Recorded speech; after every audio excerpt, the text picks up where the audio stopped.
Well, I'm grateful to see all these beautiful faces here. I mean, thank you all for coming, and I'm grateful for the technology that provides the affordances for this to take place. I'm also recognizing that I'm like in a physical body right now, so I'm grateful for my body, grateful for my place, Superior, Arizona, um, nested in the Queen Creek watershed, tended by people before me like the O'odham, the Hohokam, the Salado, and the Apache. Grateful for them and all those other names of people who I don't know that took care of this place. Grateful for the sun, the moon, grateful for ancestors, elders, and good teachers. And I'll pass it over to Dan.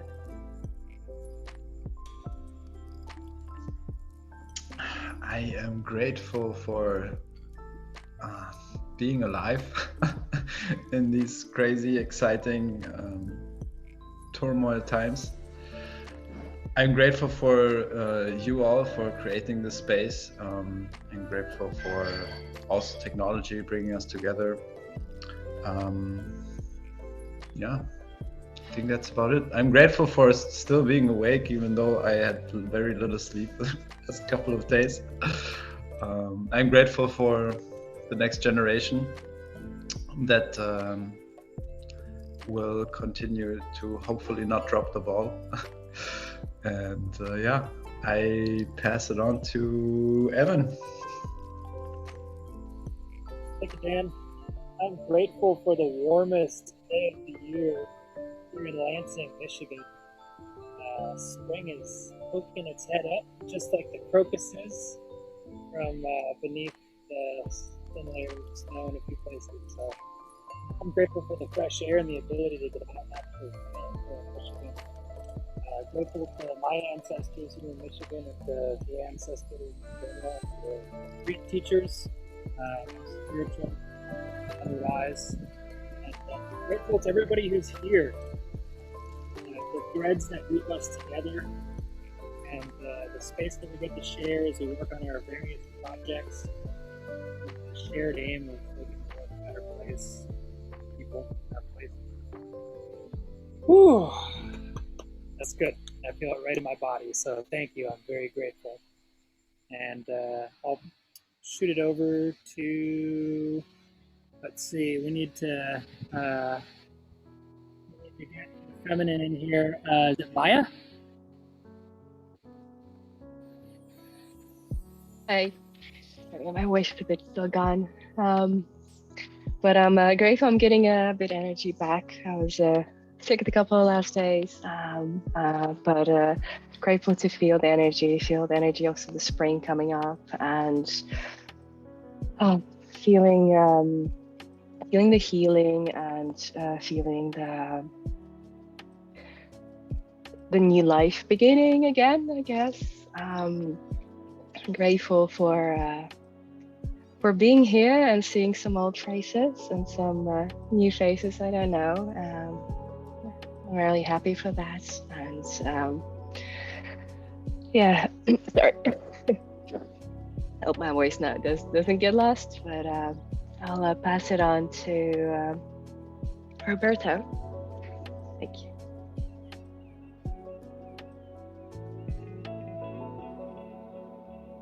Thank you, Maya.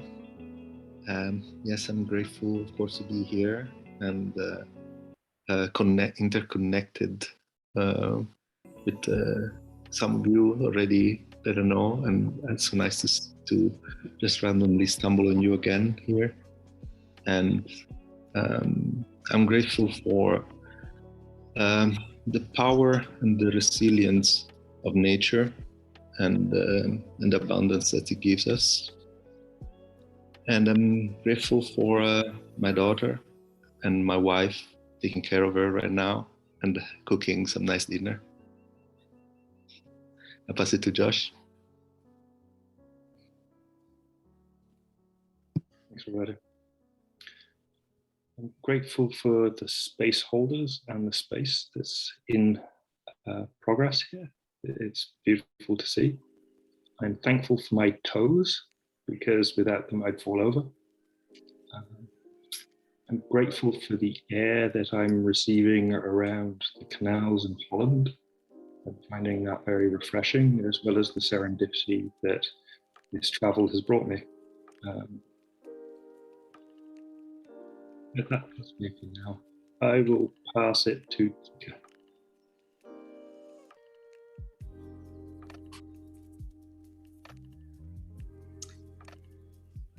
I am grateful for Josh for inviting me last minute to this. It's nice to see you all and take a moment to listen to some beautiful music and discover what you are all working on. So I'm super excited about that.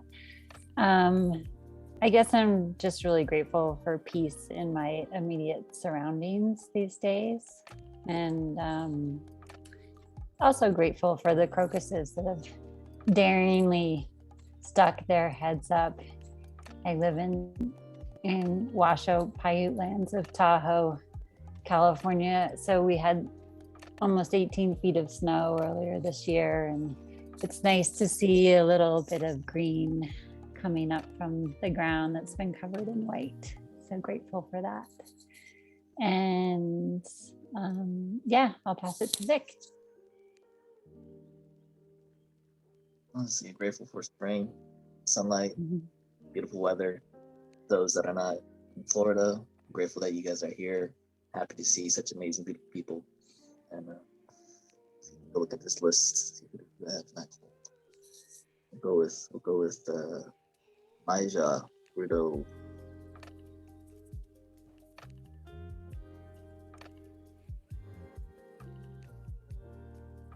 I think she already went. Might just turn already. Who hasn't gone? I'm grateful for everyone, and hopefully the person that hasn't gone yet. That guy. Benjamin, we could thumb wrestle.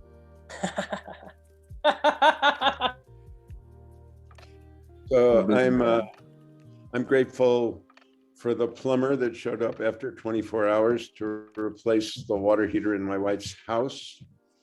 I'm grateful for the Pomo, the Maidu, the Miwok, and the Wapo who have preserved these lands in Northern California where I live. And I'm grateful for the leaves that every day get bigger on the crepe myrtle outside my window. And I'm most grateful for the Ukrainian soldiers and military who are standing up to the biggest bully currently walking in the world. And I'll call on Boomer.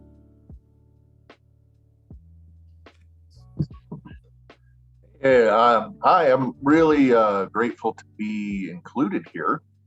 Thanks, Chris. Grateful to be to have internet back. I moved back to my ancestral land on the Navajo reservation. So I'm coming from Crystal, New Mexico, and I've got high speed. It's a miracle. So that's fantastic. Grateful for spring, be able to be out here, be able to have this kind of time, be able to focus on this kind of event and participate. I appreciate you all. Thanks. And I'm grateful for all that snow that was mentioned up there in the Sierras. I'm downhill from all that, and you know, we all feel it. And I'm grateful for the togetherness that links us all to this land, and the togetherness that's linking us all right here together in a field of thoughts and ideas that we're creating here today. And I'm grateful for relaxation. It is a good day for that.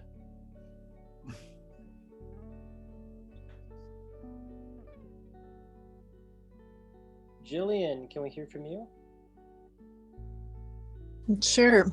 I'm just doing a little housework, as women do while we're listening. Yeah, I'm grateful for the big winds that come at this time of year, the transition of the push and pull between generally the high pressure, dry, cold air and the low pressure of the warm, moist air from the south, and be pretty dramatic. We had big, fat, juicy snowflakes the day before yesterday. And today it's going to be 17 degrees Celsius, which I no longer understand in Fahrenheit.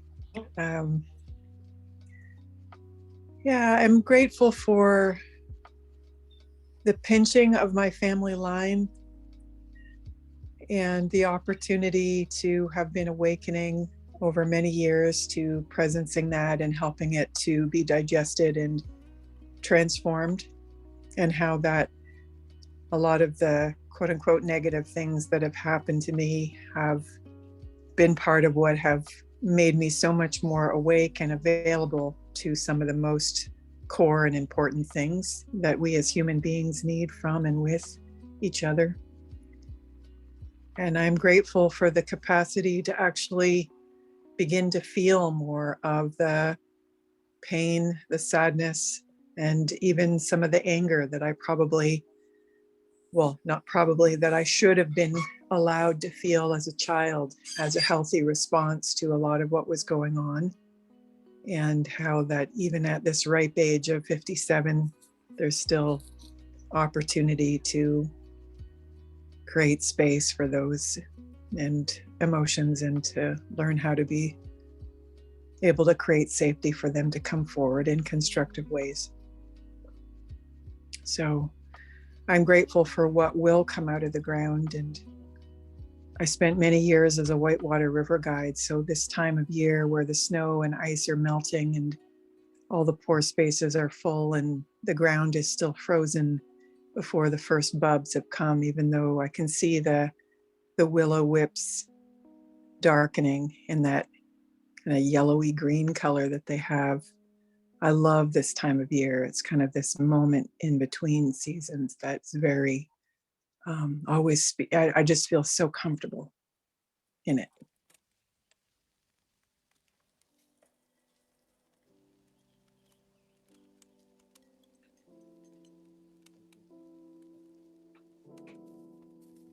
Senor Savik.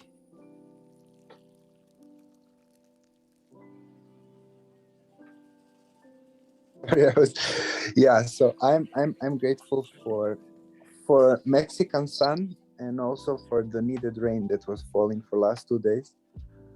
And I'm grateful also for this technology that is, although I'm very deeply into it, I'm still fascinated how I can be like at one moment at one space with one people doing one things, and now being with all you. So yeah, I'm grateful for being able to be with all of you and to participate and to find this community. Hey. Thank you. Kind of savoring this for a bit. Feels nice. Thanks for everyone sharing.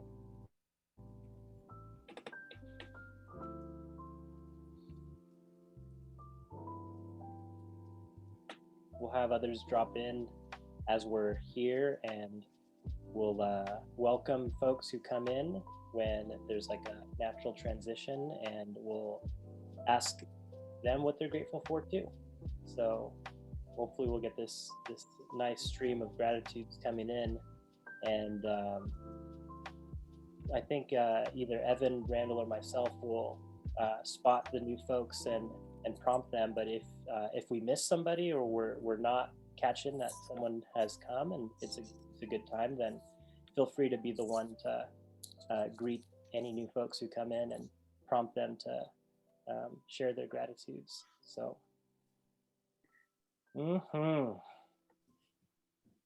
Yes. Well, we know that it's storytelling and prophecy is the theme for this time that we're here.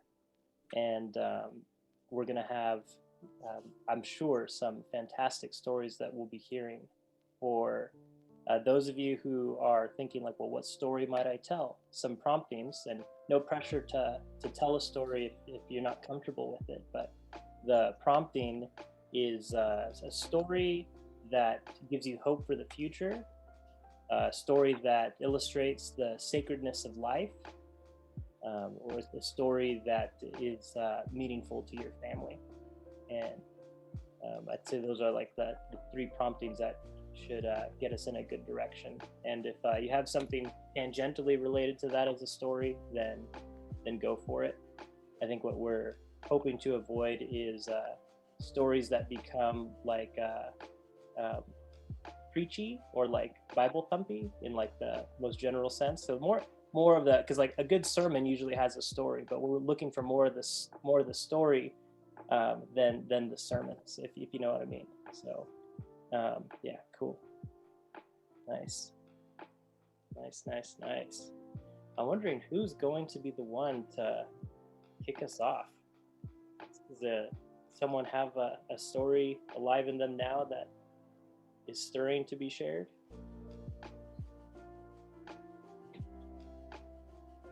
I actually have. When you said we're going to tell stories, at first I thought, oh my God, I don't know any stories.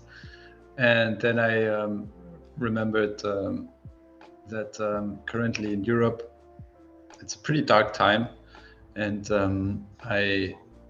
lately I've been thinking about the stories I was told as a little kid from my grandmother. She survived the Holocaust in Europe here. And she was adopted. So she lost her parents when she was 3. And she was adopted by her mother, which was also of Jewish heritage, and she lost her family as well. Only her husband was still alive, and how she lost her family is super tragic. I don't know if I need to go into it, but she had a big family, and they were basically executed in front of her, including little children. And this is the one side of the human experience that is super dark, but I guess it's a constant part everywhere. And the other side is my grandmother met my grandfather here in Germany, and he was also Jewish, and he was actually hidden away by Germans on a farm outside of the city. So he survived because of the good in the people. So there's this like super extreme good part and extreme bad part coming together, and that's actually why I'm here. Otherwise I wouldn't be here if they wouldn't have survived. And this evokes all kinds of feelings, especially when I talk to my grandmother, who's still alive luckily, and she just can't fathom what's going on in Europe, and doesn't understand why the same thing is repeating and no one is doing anything. And on the other hand, I see that us coming together here, people all over the world looking for alternative solutions, eco-villages popping up, and I'm just left to wonder, like, where will this spiral into? And it's exciting and terrifying at the same time, and that's why I'm again super grateful to have you to give and take this balance, this energy, because otherwise it would be very dark. So thanks for this digital campfire. Really appreciate it.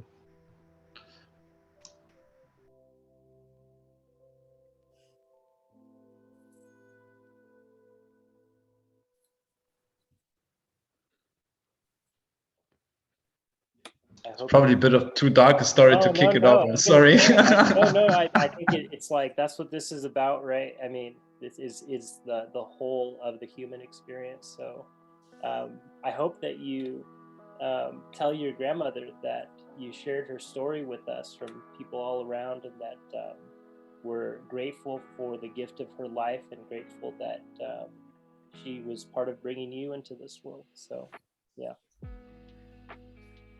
I have a short story. So my son is in college, and I went to go see him. And I was walking around the campus and kind of checking out the grounds. And I walked by a woman and I thought, I know her. I don't know how, but I know her. And then I thought, well, I'm not going to chase her down and say, I know you. How do I know you?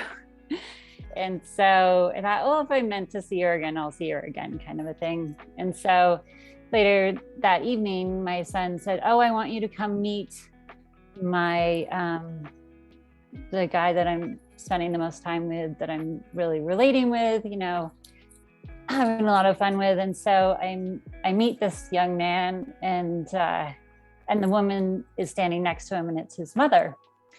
And all of a sudden I said, I know you. And we've moved with my family several times. And at that time when my son was born, we were living in Colorado. And the boys used to swim together at a pool when they were babies. And so I said, I know you, you're this woman. And at that time, my children were babies, and then she had older children. So she kind of stood out because she had two older kids that were about 12 years older, and then these babies. So I remembered more about her than she did about me, which probably freaked her out a little bit. But I was like, oh, you know, Josh and Weston played together when they were babies. And it just, it made me think about how so many people we walk by probably are not strangers in our lives, and the kind of web of connections that we have. So.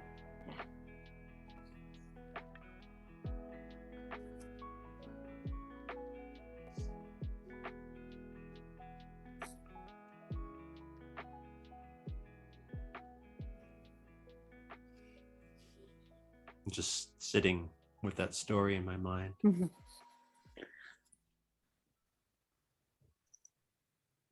Thank you for sharing, Tika. I'm curious, where were you when they were swimming together? Like, where in the country, and what was the land like there?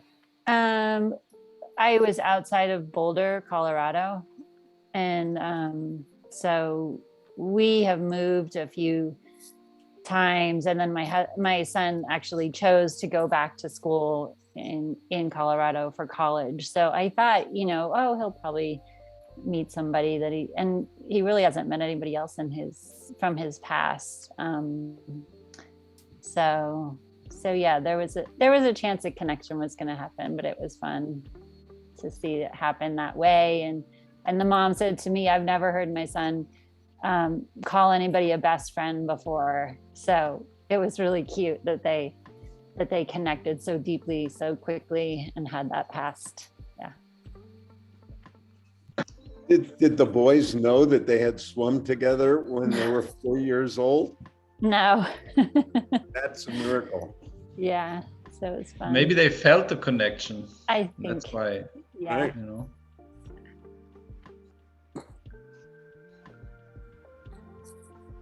Time is a funny thing. Yeah.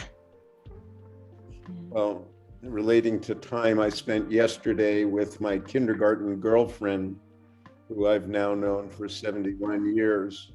She was visiting a grandchild in Pacifica, California. And much to my surprise, it turned out she's interested in something that we're doing here around school, and she wants to join our conversation about what is a school.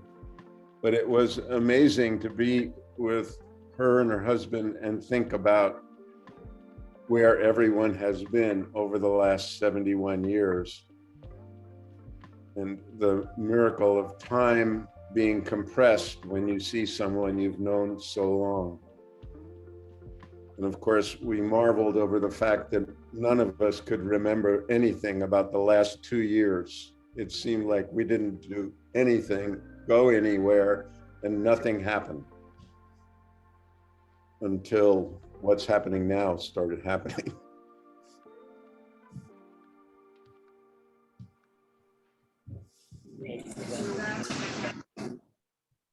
Yanesi, hola, hola. Hola. All right. I'm sorry. Yeah, you can't be late for this one. This is drop in and hang out. So. Oh, yeah. that's it. Hello, everyone. Hola, hola, hola. Hi. We're asking Hello. all folks who jump in to share what they're grateful for. So if you don't mind, let us know what you're grateful for, and then you could pass it to whoever it was that just joined. I don't see their name. Adriana Delgado. Hola. Hola. Hello. Well, I'm grateful for having the opportunity to join despite the time, but as you said, I'm on time. and also, I'm grateful because I have a job. I have a something that is continuously pushing me forward to achieve great things in my personal and my professional life. So I'm really grateful for that. So Adriana, it's your turn to say what you are grateful for today. Hi everyone, I'm Adriana. I'm from Mexico City.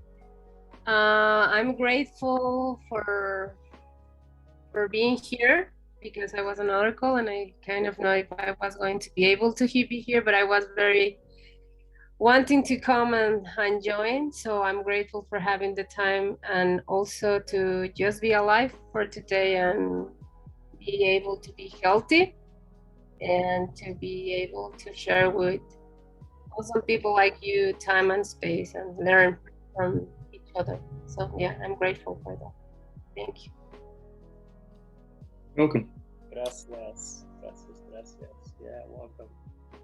Nice. We've been sharing stories, and the general theme has been stories that give us hope for the future, that show our connectedness, stories that are meaningful from your family, stories that talk about the sacredness of life. So anything like that, and anyone who wants to jump in with one, please do. I have a funny story. All right. A funny story related to how can, without notice it, we can connect with the universe somehow and answer the needs of someone else without noticing.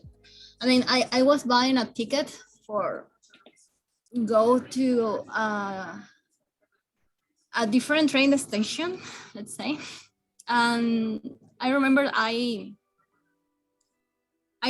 suddenly thought I will save this money because I know that someone else will ask for it. And when I arrived to the train station, someone else, I mean, it was a homeless person, asked me for money. And I say, this is the money you want and that you actually need. I have it here. And I saw him buy something, and I saw him eat that food with a grateful expression in his face. And I was really, happy about that. It was weird. It was funny at the same time, and was really pleasant for me to help someone else. But I have sometimes that kind of things, that kind of thing happen to me usually. I have like that thought that I don't know where it came from, or I don't know where it comes from, and it comes true. Yeah, grateful for that voice, man. I could like picture the man eating as you said that, and it was really touching. Yeah, thanks for sharing that. Welcome.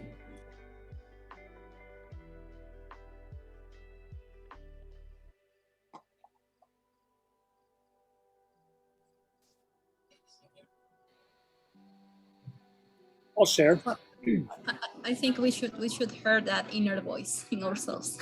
Yeah. That's what we can learn from that story. 100%. Can you hear me okay with the music going on in the background? Yeah. That's good. I have a story that unfortunately wasn't given to me early. I've only read the story, and so I'm gonna read it. It's a short story, and something that I feel is like I feel the loss of not getting to be with more elders around the fire, and getting the opportunity to have more stories passed down through the lineage, and more stories passed down orally.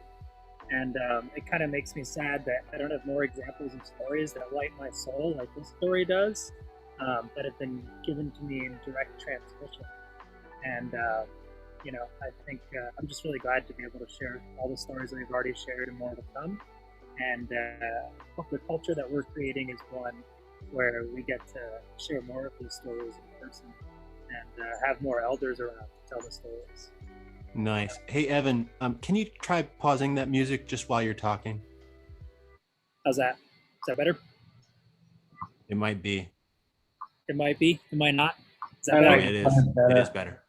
Okay. Thanks. This story comes from Martin Shaw. I don't know if anybody's heard of him. He's a wilderness rights guide out of the United Kingdom. And it's from I believe this story is from the Seneca. And it's called The Listener. I'm actually going to turn my camera off so we can just cue into voice a little bit more. And I'm going to go for it here. The Listener from the Seneca. There was once a boy making trouble in the village. There's always a boy making trouble in the village.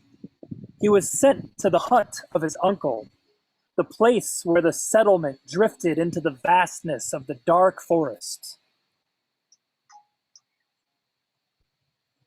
One day, this uncle, a shaman, sent him out to listen to the sounds of the wild. Not to wrestle a mountain lion, not to slay a wolverine, not to steal the whisker from a wolf, but just to find a big tree, sit under it, and listen. The listener heard a chickadee, the bear, the bleak honk of a raven. For many years he stayed under the great tree and learnt many things. That discipline was the dance partner of wildness. That animals returned to the same song lines again and again. That caution and daring were related.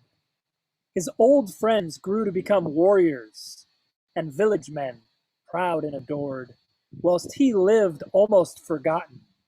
When people mentioned his name in the village, they scratched their heads and looked quizzical. Whatever happened to him?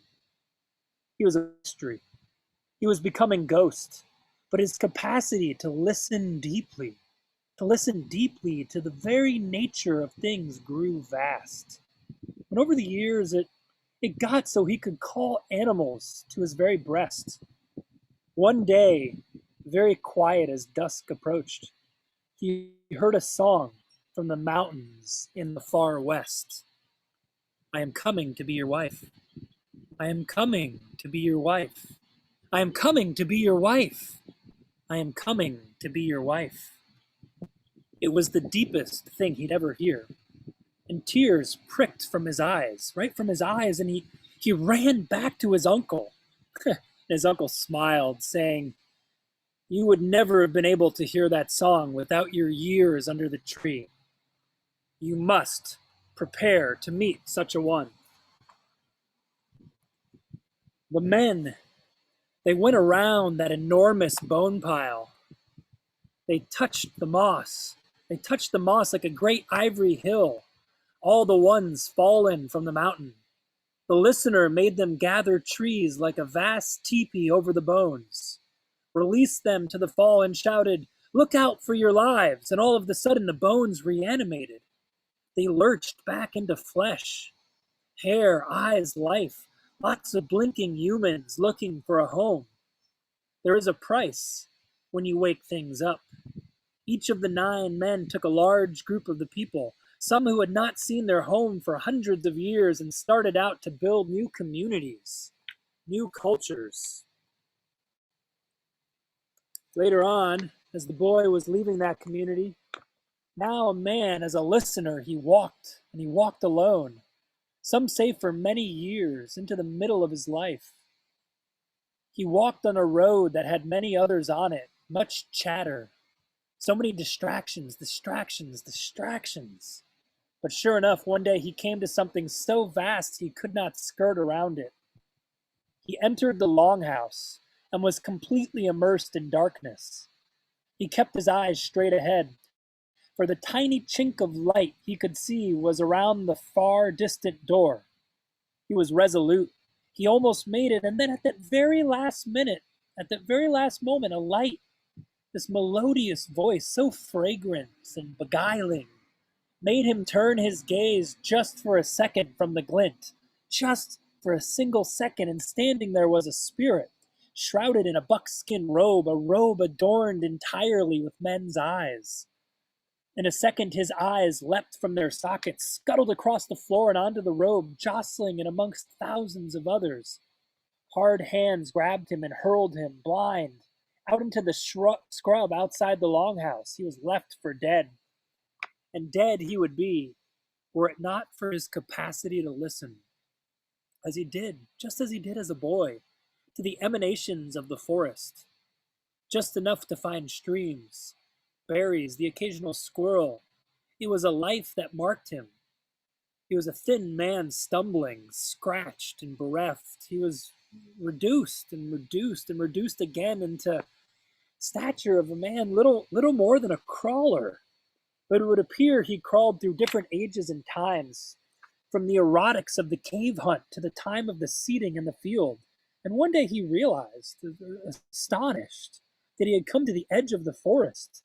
Here, finally, his hand stroked a stem of corn, and he realized that he was in a growing place, this field of the sacred corn. A young woman kept the field of corn, and when he heard her voice, he caught, just for a second, the cadence of the bright daughter. The bright daughter. Surely this was a mistake. Just his battered heart, the once great hero bent low and offered his services as a scarecrow to simply keep the birds away from the harvest. The woman went to consult with her mother inside the hut, and he heard this odd cackle, and for a moment froze, surely not. But then he heard kind words of support and encouragement, and he put thoughts of the dark mother to the back of his mind. His appearance would surely scare the birds, and he would sit alone for many hours by the gently moving corn. He loved that sound. At dusk, the maiden would sometimes sit with him, and they would listen together. And one day he heard the movement of an animal and asked for a bow and arrow. A blind man? With a bow and arrow? The old woman only had a smoky bow and one arrow, some say crooked, and that it hung above her fireplace these many years. But she gave it to the man. He tilted his head and shot true, and a deer gave itself to his intention. The women were glad, and, they skinned the deer, and on some strange instinct, he asked for the eyes of the animal, and he placed those very eyes in his sockets, and now he could see. But not quite how a man sees, not quite how a deer sees, but somewhere in between. In time, that vision began to fade, and he began to hunt again, this time elk, then bear, and he would see with their very eyes. It continued this way for a very long time. One night, the maiden came to the scarecrow man, put her hot hands on him, and they took their fill of each other.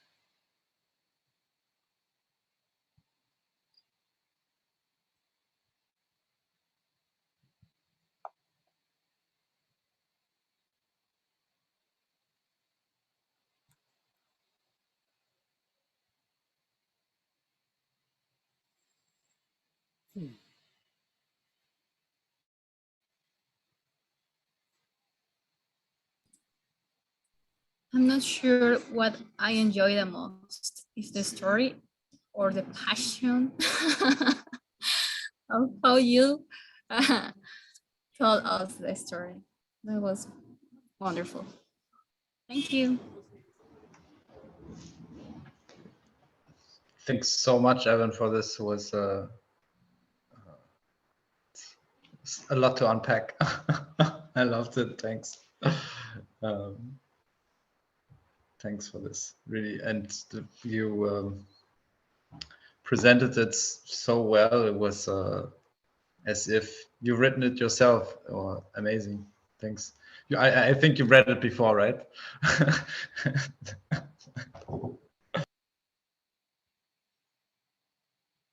Yeah, I read it a couple days ago. It's out of this book called Wolf Milk.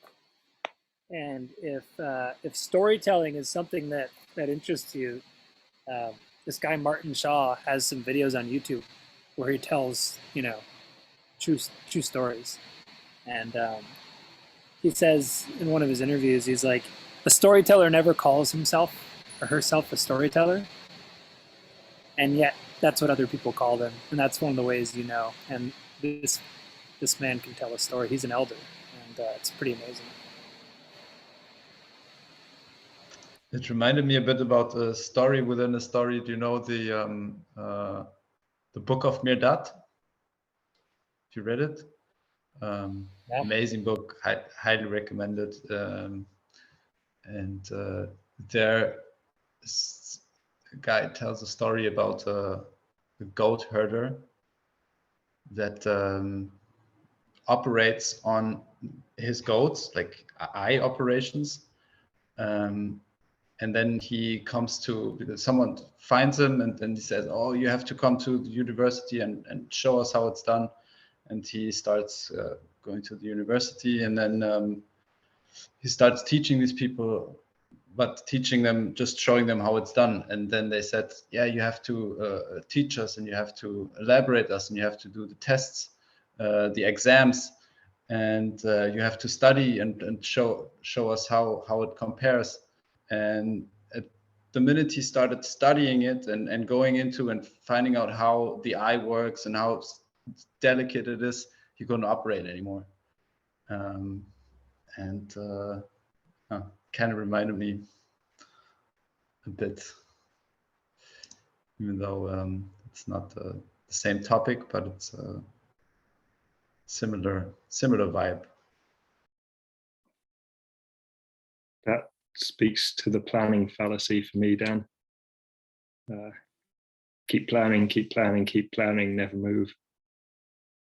I've had some recent experiences around plans that have ended in catch-22s. Just to reflect that to you.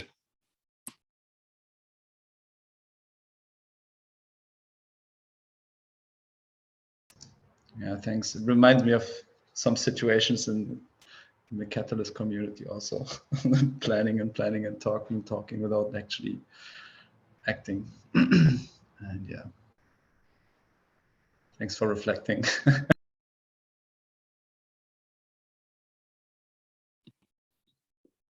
I guess I could share a more personal prophecy to go with the theme of the conversations.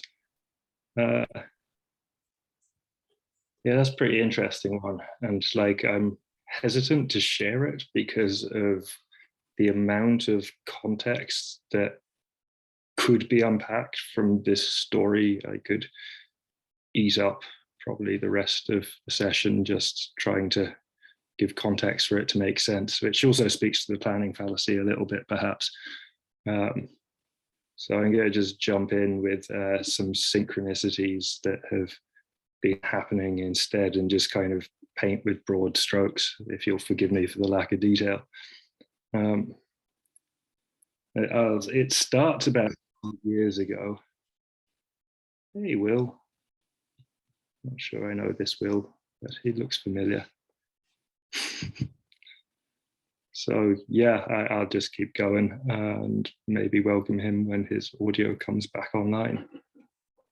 But personally, yeah, there's a saga that started about 5 years ago for me now at this stage, with the prophecy of the personal data locker, which was a company that came from very odd circumstances. And so what I'd call a chaos magician raised 20 million in a crypto ICO to run a company and then raised another 5 million to boot up another company doing equity. And so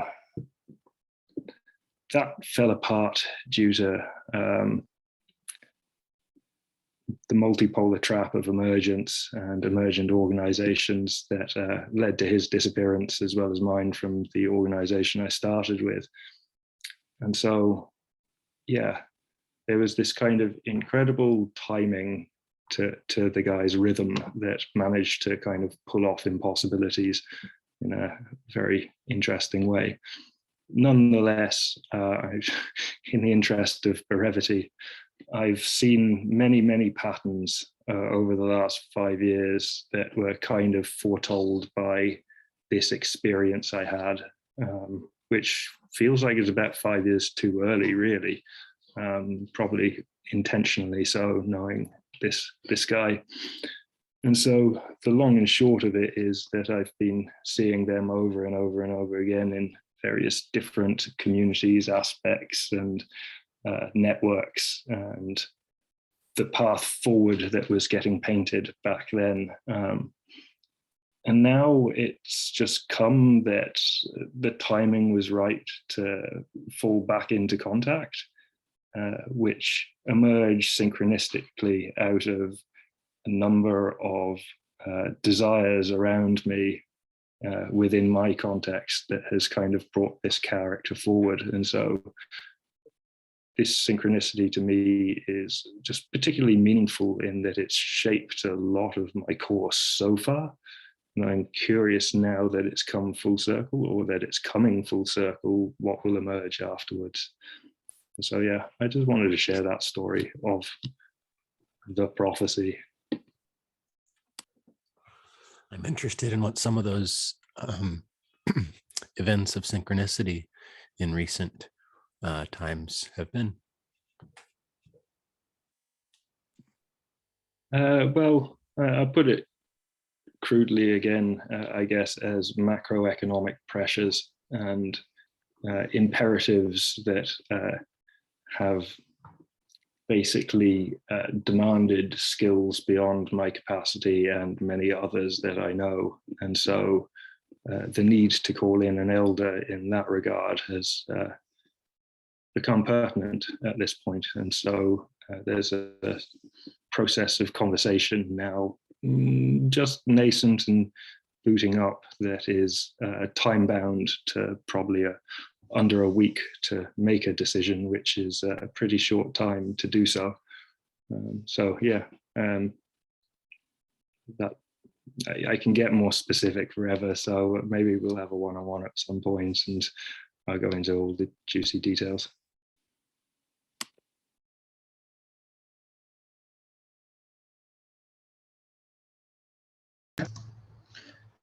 Sorry, you were mentioning multipolar traps. It's first time I'm hearing this. Can you explain or expand a bit more on what you mean by this?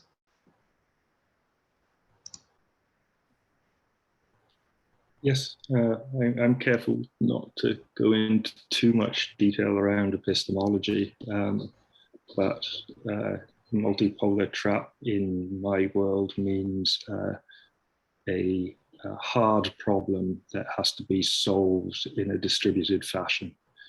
A distributed governance implementation plan might be one of those, for instance, but there are many other double binds that are more than just double, they're just coming from every direction. And so much of adaptive community organization is a multipolar trap. Got it, thanks. You said a mouthful there. Yeah, I mean, one double bind is bad enough, but more double binds, it's like, yeah, okay, I can see it.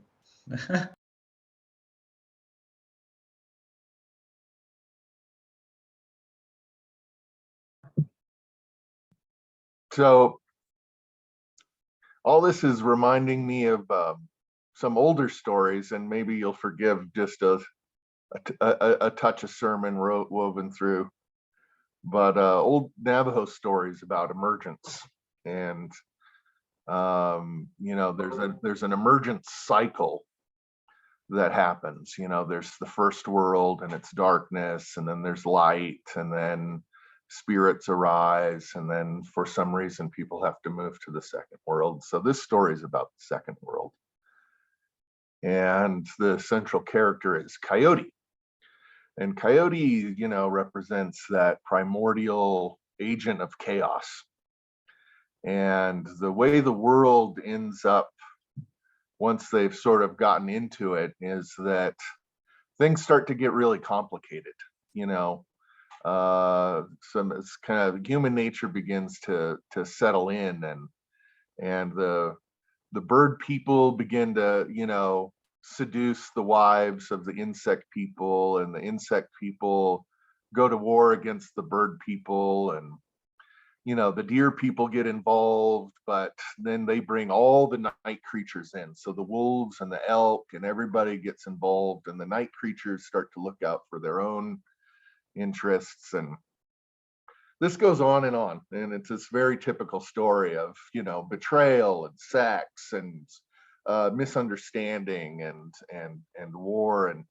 And Coyote's kind of getting bored of all of this. So he goes off searching for kind of novelty, and he ends up, you know, searching the world, but there's people in strife everywhere. So he decides he's going to swim to the bottom of the ocean. So he swims to the bottom of the ocean, and he discovers that there's this giant underwater monster, but it has these magical babies. And he decides he's going to steal one of these babies and bring it to the surface. So he puts it under his coat and swims up to the surface. Well, the water monster does not appreciate this, and the waters begin to rise across the whole planet. And everybody's searching around for this baby. They, you know, wondering, you know, where is it? You know, what can we do to appease this monster? And, you know, Coyote's like, I don't know, mystery. He goes, I have these seeds. And so he takes out these seeds and he plants them on high ground, big high mountain. And this huge corn stalk begins to grow up into the sky, and it grows up and up and up into the sky, and a portal opens, and they can see that there's a world with a different colored sky.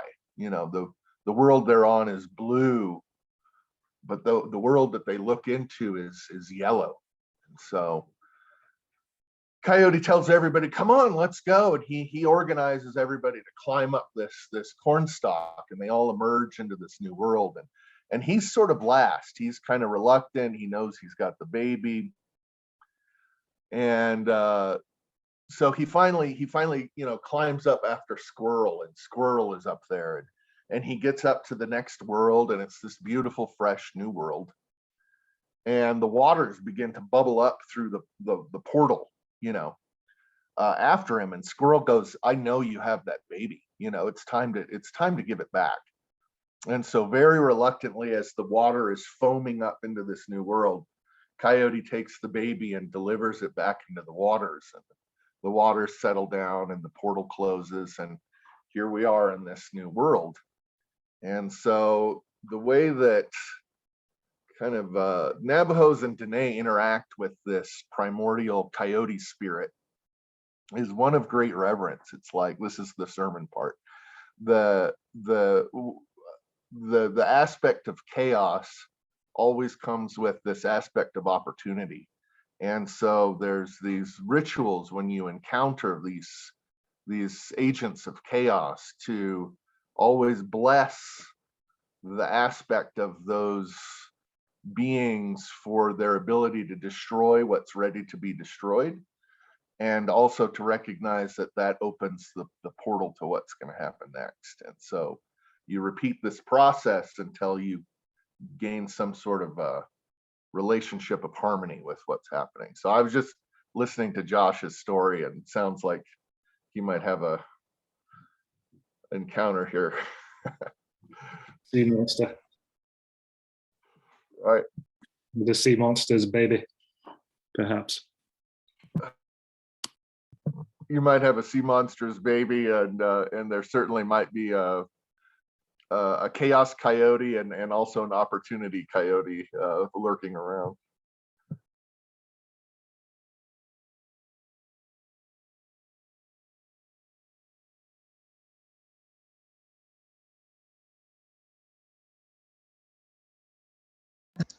Kind of reminds me of the story, or one of the stories people say how the tarot came about, the card game. Supposedly supposedly a civilization that had a huge amount of knowledge and wisdom were close to being eradicated by an enemy. They were at the gates, and the wise men, they got together and they thought, okay, how can we preserve this knowledge for infinite generations to come? And one man goes, I know, we're gonna chisel it into stone because stone lasts for a very long time.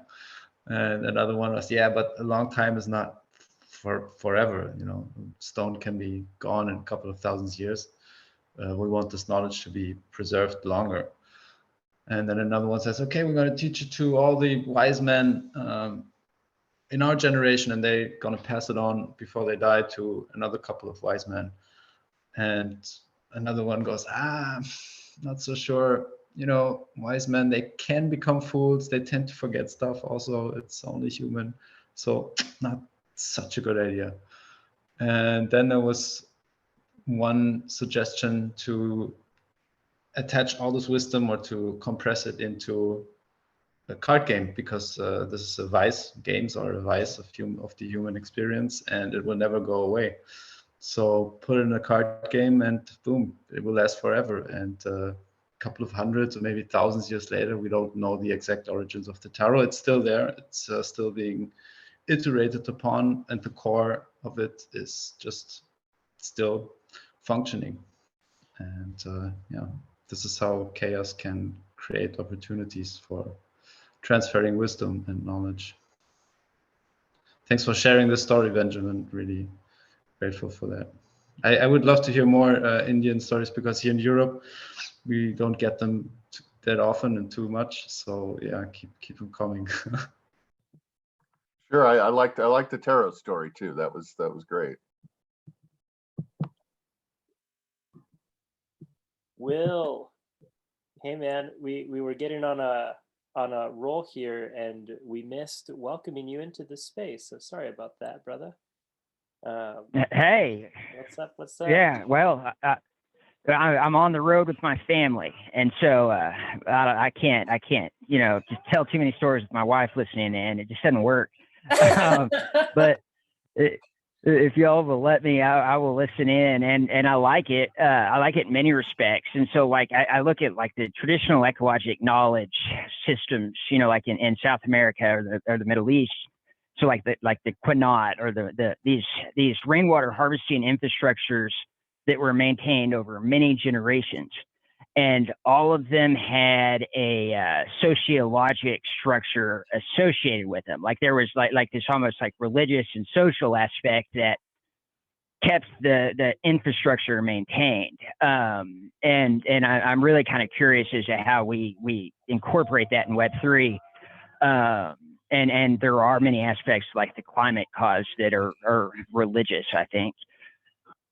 Cool. Thanks for the welcome. And yeah, I'll listen and I'll be here. I'll speak up sometimes. Yeah, thank you, Will, and thanks for sharing what you did. One more thing before you're a little more quiet while you're on the road. Tell us some things that you're grateful for, if you'd like. That's one of the things we've been doing with all of us here and any new folks who come in. So share some gratitudes. Cool. For doing that.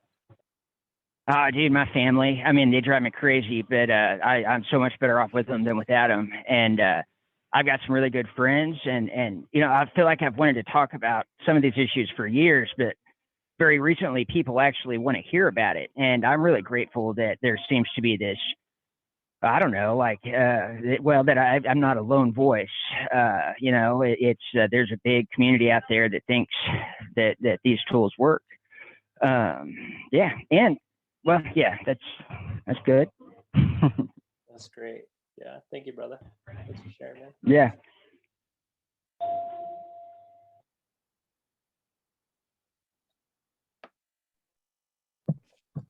Well, I'm going to just chime in here. I was a little inspired by what Will said, and also Dan, the story of the tarot, and kind of this thread that I've been on lately. I ran across a book by a woman named Lynn Kelly.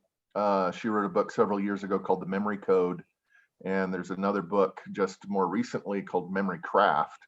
But essentially, her whole PhD thesis kind of direction years ago was to study indigenous memory techniques, primarily beginning in Australia, but also kind of looking at the Dene, Navajo, and then connecting that to, Stonehenge, Göbekli Tepe, Chaco Canyon, pyramids of Giza and all of this stuff. And so to circle back around to this idea of encoding what could be viewed as religious sort of memory or religious information, but might really be just sort of layers of meaning that get encoded into stories, and then through the storytelling process or through the gameplay of tarot or through the interaction with monolithic calendaring systems, you begin to unlock this sort of cultural memory mnemonic,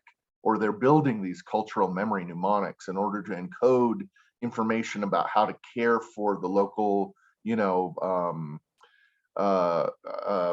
bioregion, or, just how to care for one another, how to live a thriving, balanced life, how to, encoding information from plants and animals about healthy ways of living and maintaining balance. And I've been on this thread of like, web 3.0 or whatever you want to call it. The one of the key ingredients that seems to be missing is this sort of instead of just flying off into this etheric fantasy world of our own creation, how does that tie back into our local bioregions? How does that actually possibly even help us strengthen and maintain and deepen the connections that we have to the physicality of the world that we live in? And building these kind of I don't know that it has to be a cosmology or sort of have a religious aspect to it. I think it takes on that by the nature of just encoding your memories and your belief systems and the knowledge of this into mnemonics that actually exist in the world around you. Anyway, that's the thread that's kind of I've been, and so I just wanted to sort of make that connection here and see what anybody else thinks. So, Ben, I think it's interesting that your story about coyotes thievery had echoes of Jack and the Beanstalk and also Noah's Ark. So building the mythology for a future can have deep connections to the historic, long-lasting mythic elements, both in religion and outside of religion, that we live with every day. And the story, there's a native story written by Hymenaeus Storm in a book called Seven Arrows about jumping mouse, which has a pattern of the mouse giving up his eyes in order to help other creatures. And at the end of the story, he gets his sight back. So we don't have to make anything up. We have to really mine our own histories. Yeah, I think that there's like levels of encoding that had quite a bit of depth to them on a lot of these stories, and the tarot is like this as well. I mean, you can sit there and endlessly just unravel the symbology and everything of a tarot deck. But by and large, most of that knowledge is missing or absent from kind of the collective narrative. And I don't know that it was always something that everybody shared, but there was always sort of a pathway to add to the layers of knowledge or the layers of meaning that were encoded into these, these stories with, all of these, symbols of meaning, and that those were encoded into place, and there was just a real stack or depth of knowledge that was encoded into a lot of these things. And I see a lot of opportunity to possibly build or rebuild those layers of meaning, or add our own layers of meaning. I think we're in desperate need of some of the sense making starting to get encoded, so that people have a system of being able to understand and unravel that in a consistent way, and in a shared way, so that we're all, it's a little bit more than understanding the kind of complex language that goes along with this. I think that the complex language is important for people that have that shared vocabulary, but boy, that's a little scarce. But being able to understand symbol and meaning, that's a very human, I think, attribute that this act of storytelling weaves into our shared meaning making.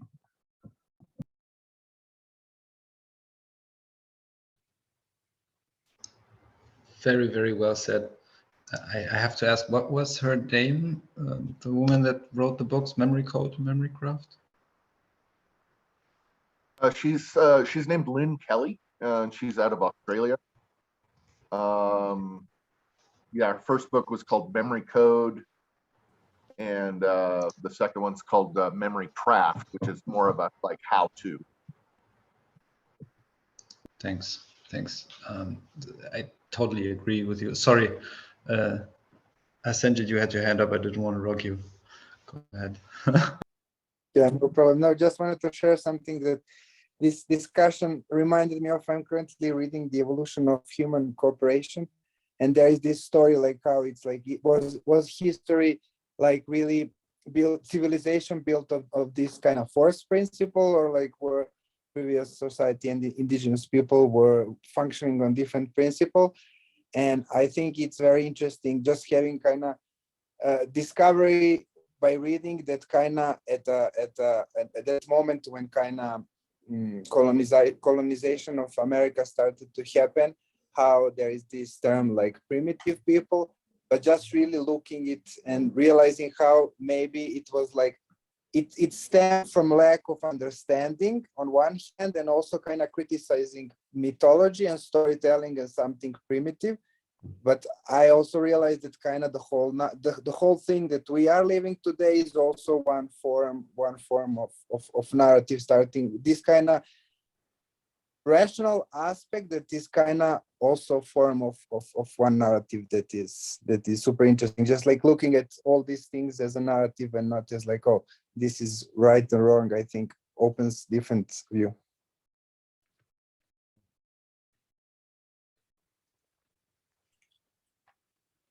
I think that's one of the things meaningful also in the tarot, is that there's no bad or good or right or wrong. It's just energies coming together, coming apart, coming together again.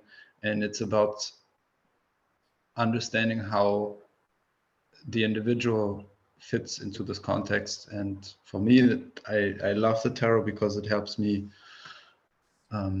especially in these current times, to really make sense of things that are going on around me, because I can make sense of the things that are going on inside me. And as you're probably all well aware, you experience synchronicity. This is something extremely valuable in terms of balancing and finding your place in this web.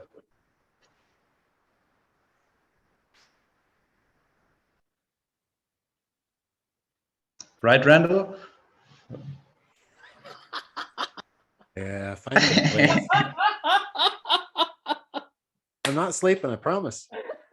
I love it. This is the most relaxed I've ever seen anyone on Zoom. It makes my heart He's jump. only really. resting.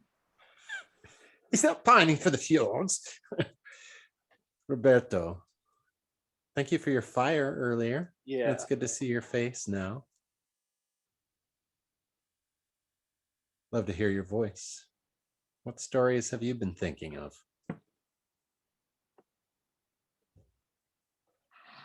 Yeah, I can. One story that I was thinking about was my first visit to an eco-village. And yes, I decided, me and my wife decided to just change our life and took a camper and just went, and we went to look for an eco-village for a 3 month trip around Europe. And we were in Portugal, and we decided it was the time to go to visit some eco-village. And we found one that was close to lake, at least on the global eco-village network map. And we were trying to get in touch with them, but they didn't answer. So we thought, like, whatever, we have the location, let's just go. So, and after quite some roads, we arrived at this place, and it's so beautiful. It's just, there are palm trees and every detail is curated. And it was like, wow, this place is heaven. And we were there, and we were like, it actually was called Heaven in Portugal. That was the name of the place. And but there was something strange because it didn't really look like an eco-village. And then we turn our head and we see an helicopter pad. And it's like, wow, an eco-village with a helicopter pad. That's pretty crazy. So, well, we enter the place and we just say, hi, hello, we come to visit this eco-village. We found you on the global eco-village network. And they were like, what? yeah, you're here on the map, look. And it's like, we never put anything on the global eco-village network. I was like, oh, so you're not an eco-village? Just like, no, but yeah, but you're welcome to stay here. We're a resort. We are an eco resort. And they were very puzzled about it. And well, we did sleep on the camper. They allowed us to sleep on the camper without paying the crazy amount of money that I were actually asking to be there. And so it was like, oh, but they allowed us to sleep on the helicopter pad, which was kind of nice, and watching the stars falling.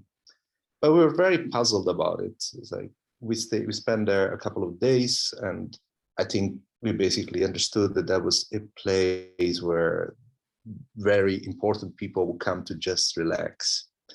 And yet maybe I interpret it as like, oh, this is maybe what happens to eco places when they get really, really rich. But anyway, we kept calling the number, and then it's like, oh yeah, sorry, we got in touch with the people that actually put the address there, and they gave us the actual position, and we went, and at some point the road started to get smaller, and some trees on the way that we had to cut to actually pass to go to this place.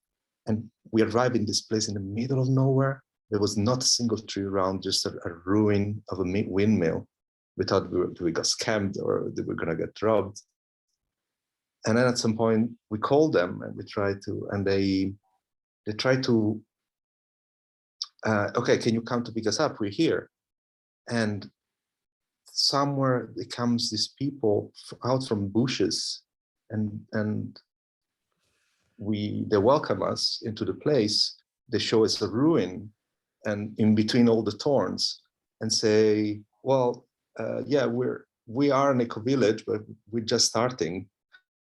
And they were clipping the thorns with scissors, without tools, and they were picking up water from a nearby lake to just use it. They didn't have anything at all. And it was like, wow, okay, this is at the very, very beginning. And I asked them the story, like, why are you here? What happened? And they said, yeah, well, we were at this bar and we were complaining about how the world goes. And at some point, the waiter came to us and say, hey, why don't you just leave society and go start an eco-village? They looked at each other and they said, like, let's do that. and they started. There were 3 people. That night we ate some rescue food, and this was the first time I actually even heard of what a rescue food was, and aspired foods that was actually still delicious. And although I thought I was going to get sick, I didn't get sick. And I felt that it was a bliss. That night was beautiful to spend with these people, and it gave me I thought that what I was doing was crazy, but I really met some people that went the step forward and gave me a lot of hope for the future if people would decide to take things in their own hands. I was telling this story also because I thought I didn't see many eco-villages afterwards, but in this kind of 2 days, I felt that I saw like the beginning and potentially even the end of an eco-village. And a little bit of a warning sign to actually decide the authenticity and to really stick behind the purpose of being, of actually doing this kind of move.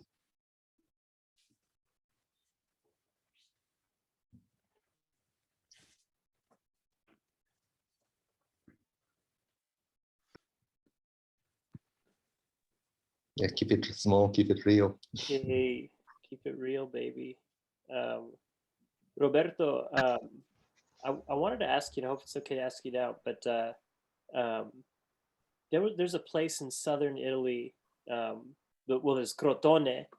That's a place I really want to go to, where Pythagoras had his school. But then also near there is, and I was pronouncing it Elia before, but I think is it Elia? Do you know this place? Is like, it used to be a Phoenician colony. Elea? Well, Elea. I never been there, but I can tell you that my daughter's name is Elea. I learned that recently, and so I was wondering if it, like, if you know about Parmenides and the story of like what was going on over there and everything. Yeah. Yeah, the Eleatic school. Yes. Okay. Can you tell a story about the Iliadic school? Because we in our guild we use the Iliadic method, which is like a nod to Parmenides, and so anything that you could say about the Iliadic school like would be a phenomenal story if you'd be willing to say anything about it. You can see a little thing that it really stick to me from the school. The understanding that that we can't trust our senses. It actually comes from there. That our senses are limited, and we should not just rely on that. So, and also I mean, there is all the thing with it works a lot with kind of like, you know, I can't get the name of, dealing with the traitor. Yeah, no, sorry, it doesn't come to the name. How do you say it? Just in the language that you're going to say it in. Well, you actually prove things wrong by proving that it's absurd. So the the concept of like the turtle, for instance, and Achilles, or the fact that if you are moving, it means that you need to pass from point A to point B, but between that point A and point B, there is a point in the middle. And that is true also in the middle of the point, and on the middle of the point, on the middle of the point. So what actually means is that it's impossible that you can actually move, because you have to go in an infinite infinitude. Yeah. No. Before we can actually advance. But yeah, the Eleatic school ultimately, the corollary is that everything is connected. That we can trust our senses, and everything is connected. And I find that very dear. This school was around 30 centuries ago, something like that. They talk about this man Parmenides. Back at that time, those philosophers were also like largely shamanic and practicing in those ways. Parmenides is a healer, and had his own capabilities. And to think that like logic comes from those kinds of sources, I think says a lot about like the whole picture. So, where in Italy are you at, Roberto? Is the East Coast around the center of Italy, Middle East of Italy. Nice.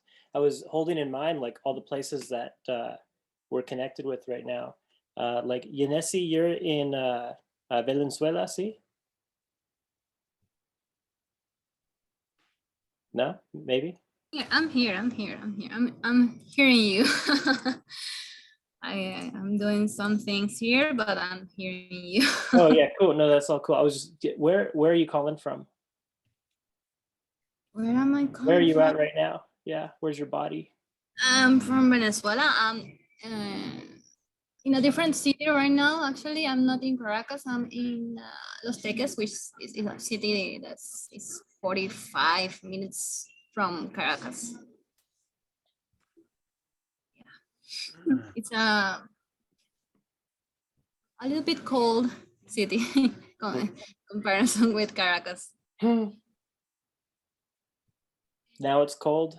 It's shifting into spring, Yeah, but we don't have those stations. So we have just two because we're in the in the Caribbean. Yeah. We have winter and summer.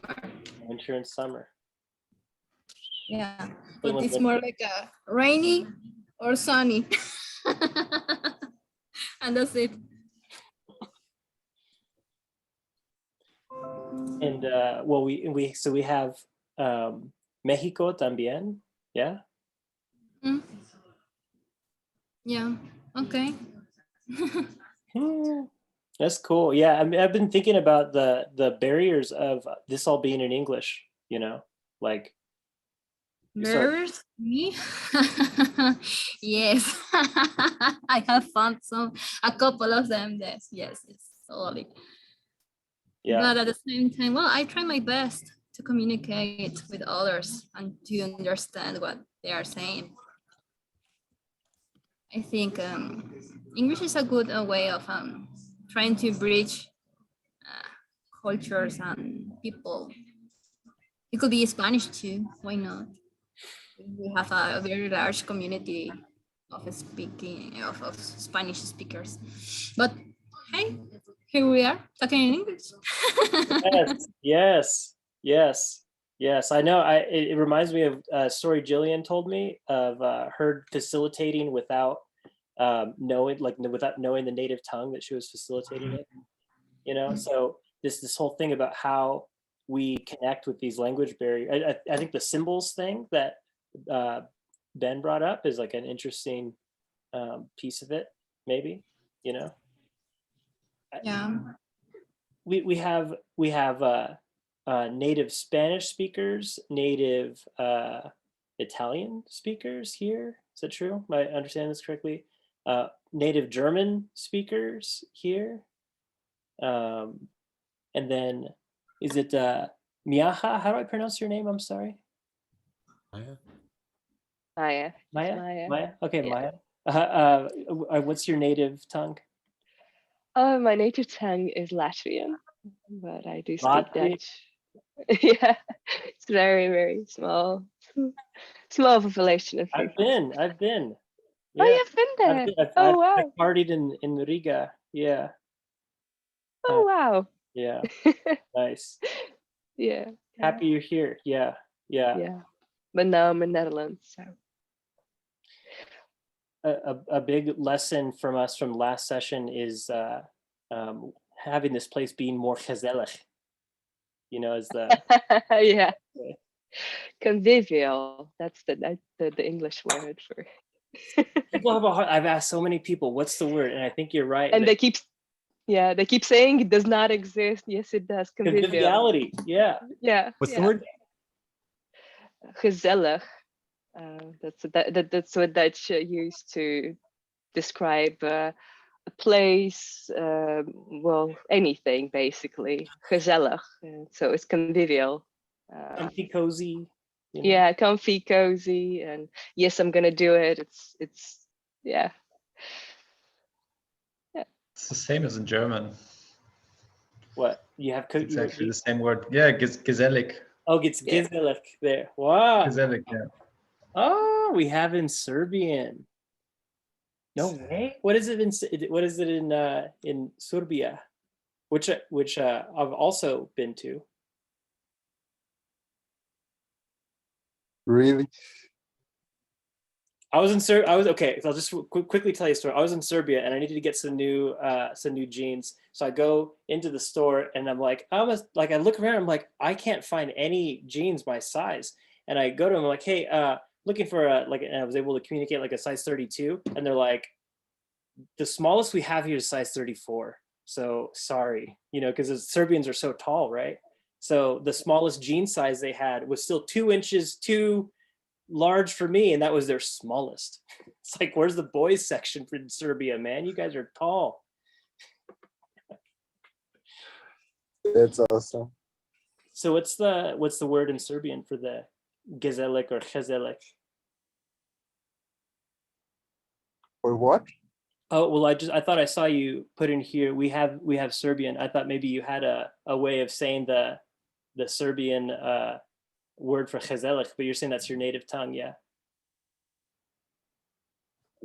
Gezellig? What's Gezellig? So someone, I'd say either Dan or Maya explain, because I should not be the one talking about what this word means. That's for sure. Comfortable and cozy and with others. Comfortable and cozy with others, or in a group, or in a. Yeah. I mean, you cannot be Gezellig by your own. That's very difficult. I mean, it's possible in some states of mind, but not in the usual one. Well, unless you have a gezellig room. Exactly. You know? I was just thinking, well, you have a gezellig place, you know, but it's kind of a vibe. That's why I think it's kind of like the convenience. Yeah, it's a vibe and it's joyful and yeah.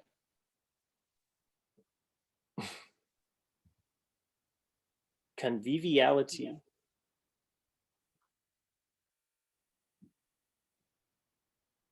Anyone got what's that? I was just asking what conviviality means, since you mentioned it. Living together. Maya, you use the word. Yes, I did. Tell us. It's an old English word. I don't think you use it that much anymore. But used to describe people of somebody being very convivial, like very joyful and happy, or just pleasure to be around. Gezellig, then, I guess. Yes, it is. So that is the word. Yes. Conviva, something like with but life. But we see right? how it died out. We see how it died out because nobody knows what it is in English. And doesn't that say so much about what's going on now? You know, I mean, Jim Rutt's Game B does explicitly use the word convivial and says bringing about more conviviality. So I'm glad that there are some places that it is still being waved around a little bit.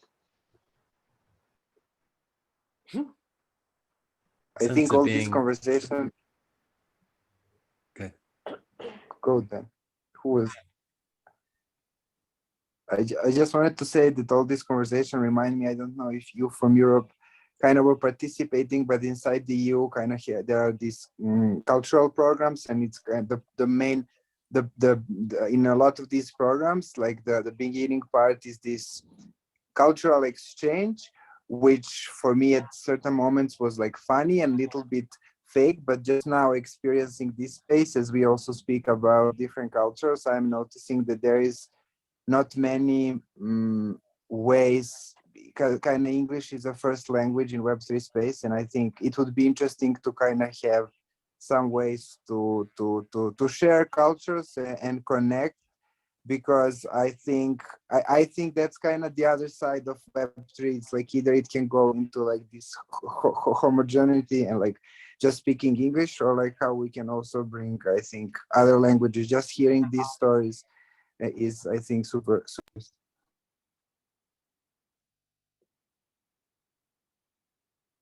Yeah, man. How to bring about that shared language.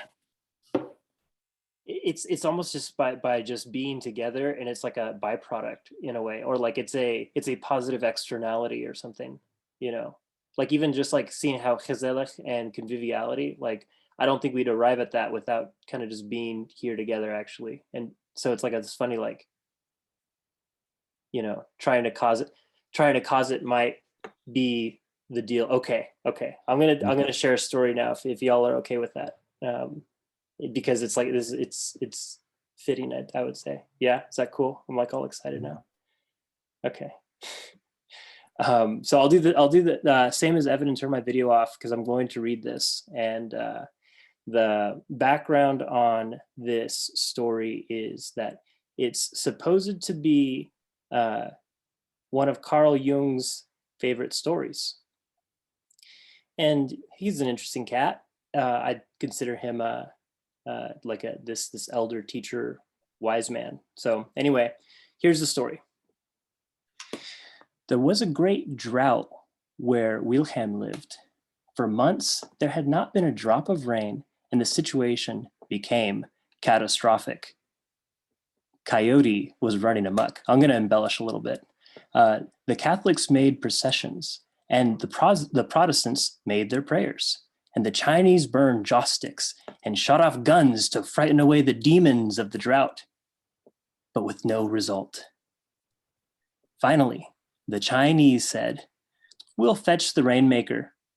And from another province, a dried up old man appeared.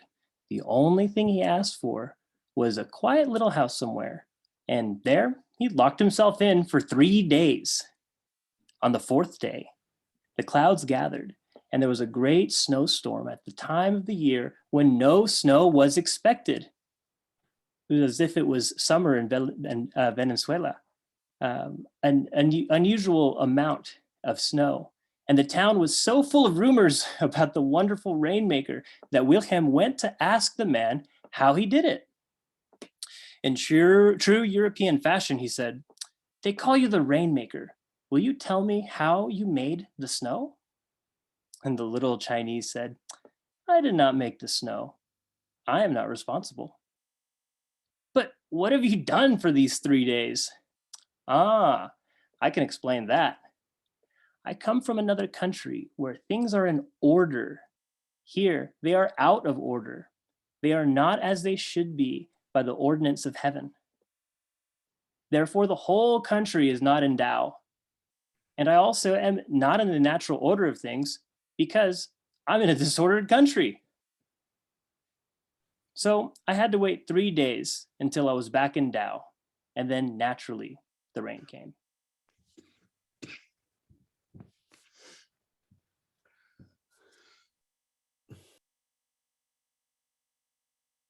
So that's the story of the Rainmaker. Thank you. Love it. Thanks for sharing this amazing story. Beautiful.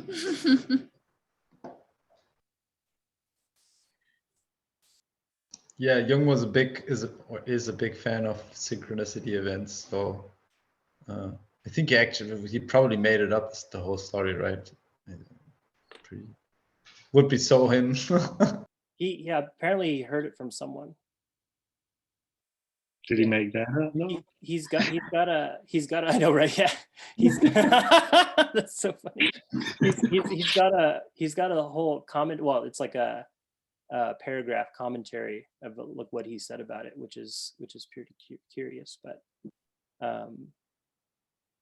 yeah, when I was thinking about the shared language thing, it's like trying to make the shared language happen is like the people trying to do all the make it happen things, and then this guy, like the 10th ox herding picture, like walks in and just through being and his finding ground in Tao, everything was naturally taken care. He's like, I didn't make the rain. I didn't do those clouds. You know, like that's a good teacher for me. I mean, I just read this story. Now I came across. It was like I was trying to find some Carl Jung story stuff. So this is the first for me to hear it, and I'm like learning so much. So yeah. Start gold on that one. What's that? Yeah, right. Start gold with that one. Really nice. I just waited, got my shit in order, and it all fell into place. Go be alone for 3 days and be in doubt, and then here we are. Calling myself the governance maker from now on. Oh, careful of that word. Scaries.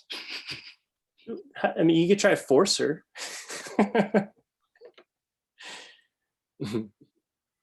think that was a beautiful story, and also again, like the language or the culture of the way that the language is used.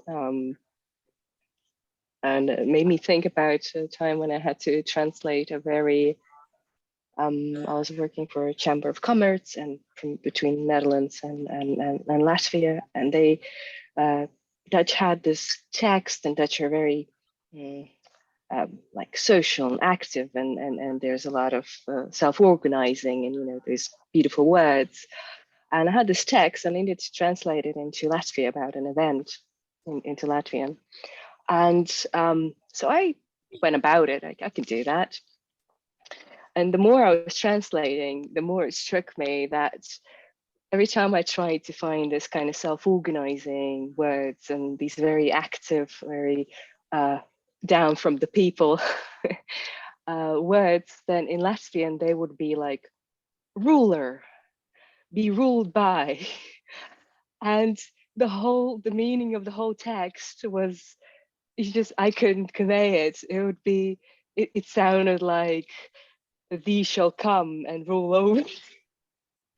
And it struck me very much in that moment, because it was already for quite some years, was not living in Latvia. And it just struck me so much how attitudes of people are shaped by the language they have and by the words they have and can use. And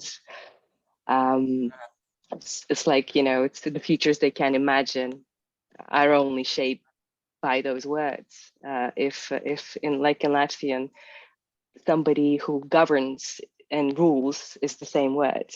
So so it's you know, hundreds of years of, well, being ruled by one of the other big nations that comes over, and you just, you know, bow your head down and just try not to get killed by your rulers. So yeah, that's this kind of curious thought, especially in this context of like language we speak, and if we only speak English, you know, how do these stories come in from these different cultures, and how can we create that? Do we all need to start speaking like quasi Latin or something? I mean, Esperanza. Oh no. Start speaking Enochian over here. Yeah. I think stories that convey images are very close to like a unified kind of language, because they translate into images and not into words. And but yeah, I hear what you're saying about the different. German is a very extensive language, and the way they structure the sentences and the way they go about their daily life is very congruent. So yeah, the culture and the I wouldn't say environment, but definitely parts of the culture shape how the language evolves and vice versa. I wouldn't know to say which was first. But for example, also in Hebrew, because it's a very old language, many words were missing, or modern words especially, and they just take the English words and make them sound a bit Hebrewish, and then that's it. You know, so maybe that's something that you can do in Latvia also. You say, all right, let's take another word. We just use the English word, but make it sound a bit Latvian. Like self-governance or something. Just bring it in there. I mean, that's how languages evolve. But just changing them. How would you say polycentric governance in Latvian? That one you probably would just translate.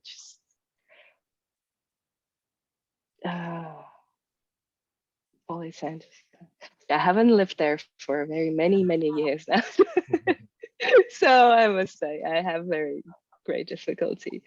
But probably polycentric, you probably would just indeed take the word polycentriska valdība. Yeah, I think so, but I'm not sure. I struggle with those concepts. And especially, but it, like what Dan said, like if a language is alive, then you take new words and you assimilate them, and you create new words. And I think that's it's kind of really curious, what does it mean to be alive? Because for example, in Latvian, they have a language institute, and that's what partially why I left Latvia like almost now 15 years ago, and off and on there. But they have a language institute and they create new words, but it's just like an institute like in France, a couple of people who decide what the word is going to be. And what it resulted in is like when I came back, I don't understand the language. I would read the news and be like, I do not know what they're saying. They're creating these words that don't make sense to me. Yes. So is that alive or is kind of dying? I'm not sure. There's what and there's how, right? I think that's like part of it. There's yeah. So how do you create it? Do you create it together and organically, or is it imposed? That sounds like the Language Institute or another form of ruler who came from Latvia. Yes, it must. Trying to govern. Trying to govern, but end up ruling. It's the same here. What should we do? Yeah.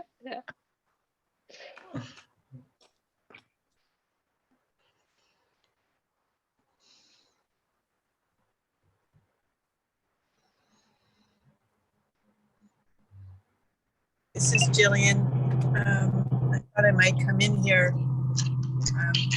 I'm driving, and I'm going to be getting to where I'm going in about 15 minutes. And a bit of a kerfuffle with the time that was put out for the call, and I organized around Pacific time. It's ironic because I actually had changed this appointment to make it start after we were going to finish, but at any rate, I'm from the island of Montreal, which most people don't know is an island. It's where folks came in the tall ships looking for China up the St. Lawrence River, as well as around to the north of James Bay. And you can't get past Montreal in a tall ship because there's the rapids on the south side of the island, where the St. Lawrence falls over ledges in the sedimentary rock of the St. Lawrence Plain lowlands. And it's actually called Lachine Rapids, as in China. And I grew up in that place, which is Mohawk territory, all the way from Montreal to Detroit, Haudenosaunee territory. Kahnawake was and is across the water from where I grew up. And in 1976, when I was 11 years old, the Parti Québécois came into power. And this is a separatist pushing away against the rule of the majority of the French by a minority of the English after between the English and French wars. In the end, on the last one, the English won. And so that Quebec had kind of transferred hands backwards and forwards. And it's understandably a lot of backlash, and it had been festering for a couple hundred years or more. And a bill was put into effect, Bill 101, which was that you could, all signage, all public outdoor signage in Quebec needed to be in French for there to be no English. And another aspect of that Bill 101 was that in order to send a child to school in English in Quebec, you needed to have had at least one of the parents that was schooled in English in Quebec. And so that meant for immigrants, and up until then, Montreal had been the center of business for all of Canada's existence. And it was the biggest, highest density receiving area for immigrants in Canada. And it made tremendous social, cultural change, that bill, and which became a law. And English schools, like large companies, they moved their, which were largely dominated by Anglophones, moved their head offices out of Montreal to other places across the country, mostly Toronto, but also to some degree Calgary or Vancouver. And schools shut down behind us. We were the last English students in schools, and they just ceased to exist and became private schools or were turned to a different purpose. And I came here, that was in '76.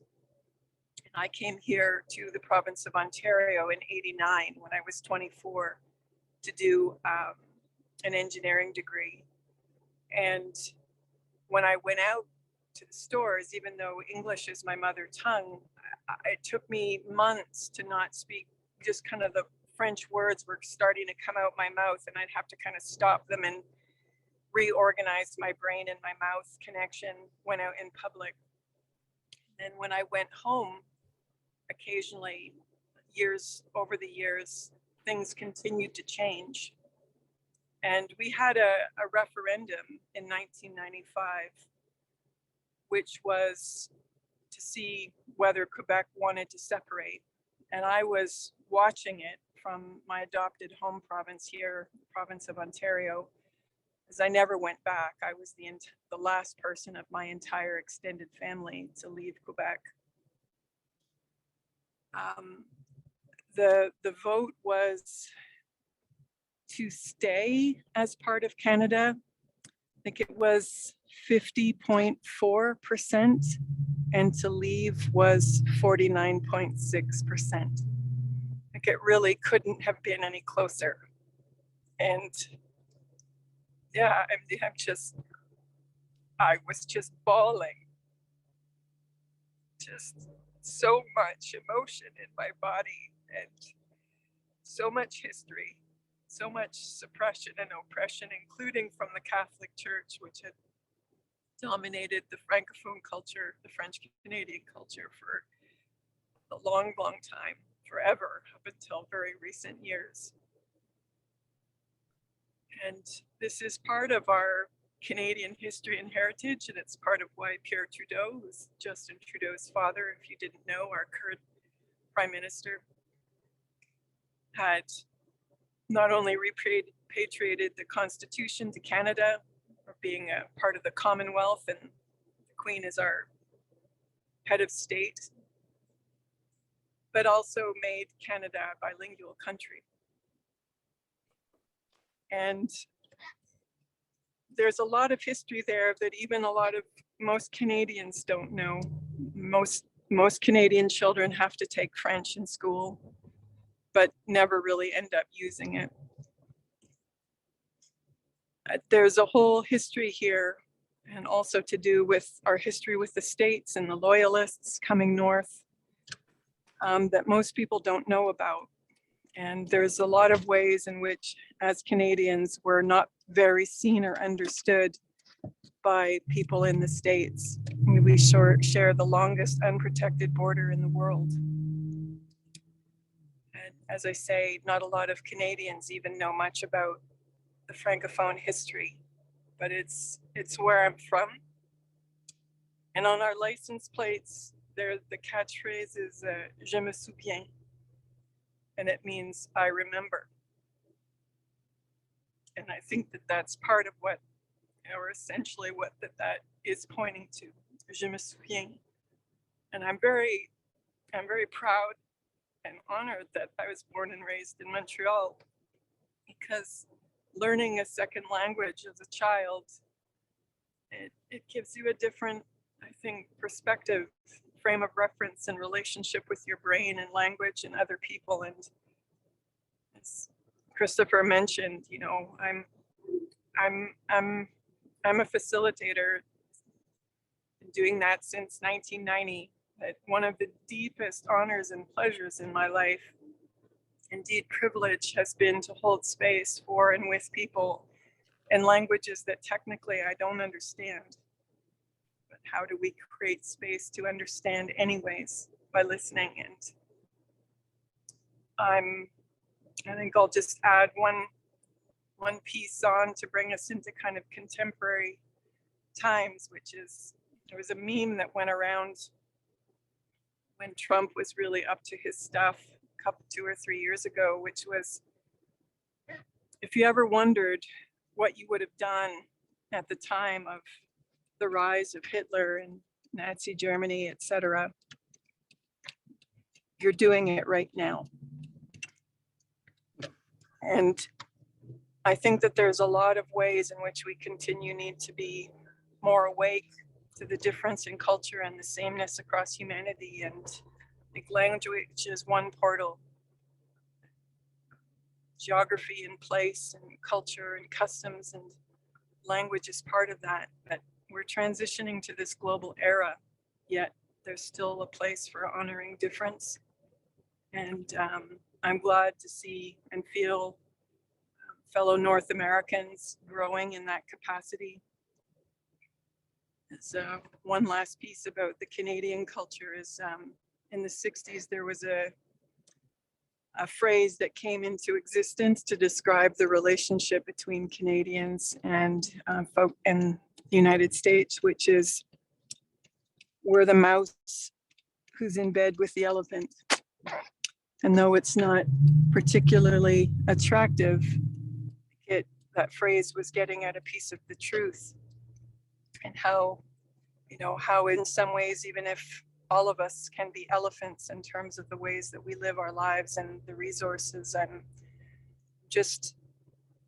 I'm hopeful with this regenerative community that we can find more pathways. And I just felt motivated on those kind of heels of the language discussion to share a bit more about my cultural history, not to mention my Native American history, which I usually don't talk about very much, but I just wanted to lift up the Quebecois and the French language and how it's part of our history and culture here in Canada, even though it's not very understood, and it's part of our history and culture here in North America, even though very little is known about it. So, merci and miigwech.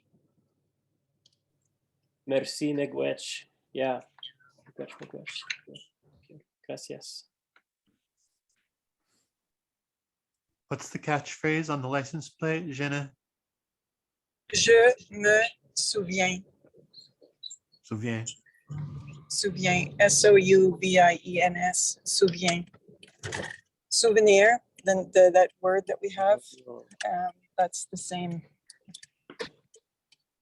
Thank you. Jillian, I just want to thank you for sharing your story. And it resonates really deeply. I'm actually a dual citizen. and my Canadian citizenship comes by way of Montreal, and I have a lot of family in both Montreal and New Brunswick. So thank you for connecting me to a part that I'm not that familiar with.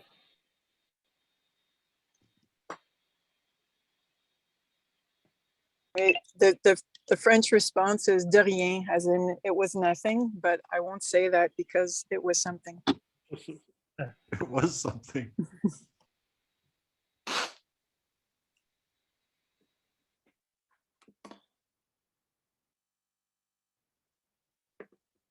This is bringing up for me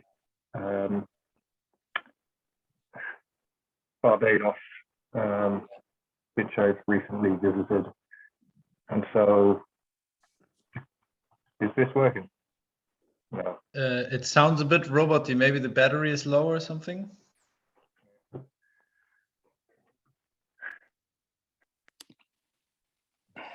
Well, I guess we'll use that then. Maybe this is better. The history of Barbados is pretty much unknown before it was colonized. It was just there recently, and there met some people that were doing regenerative work on the land, but given that most of the indigenous knowledge was basically wiped out when it was colonized, there is no history of what the natural habitat was like in the ecosystem and this kind of stuff.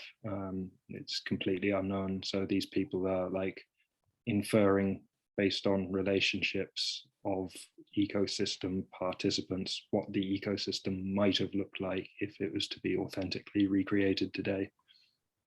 But besides what was going on there, yeah, there was all kinds of things that have, there's a lingering past in the present still, in that the colonization has basically taken away any striving for autonomy. There is no desire to self-govern. The idea feels pretty foreign, and the behavior seems congruent with that. And so there's a lot of discussion about giving power away from this person that was regenerating ecosystems. Not only that, the food culture before then is also completely unknown, in that their national dish is that of kind of plantation food.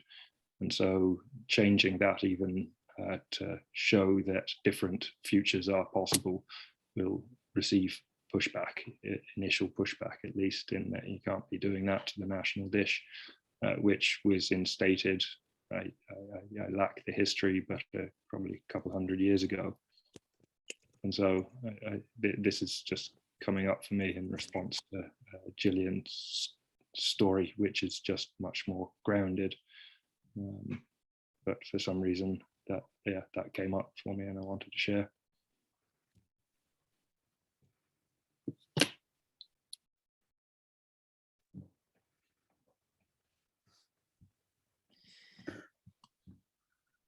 So my grandmother, she passed away when I was 5 years old, and she used to have coffee all the time with her neighbor Candy, and they were about the same age. They'd get together, have coffee, and she told me that because I still talk to Candy. Candy says, "Yeah, we used to put Kahlua in our coffee, and that's how we got our day started."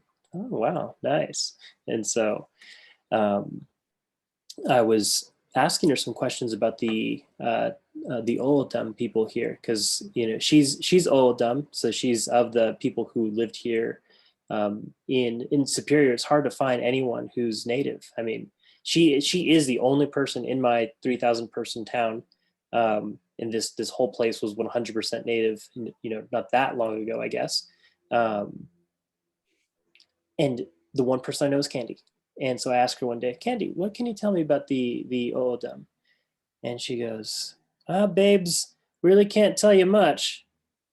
I What do you mean? I mean, you are old. Like, what? She goes, well, never knew my parents. Was taken to boarding school and just raised the way everyone else was raised.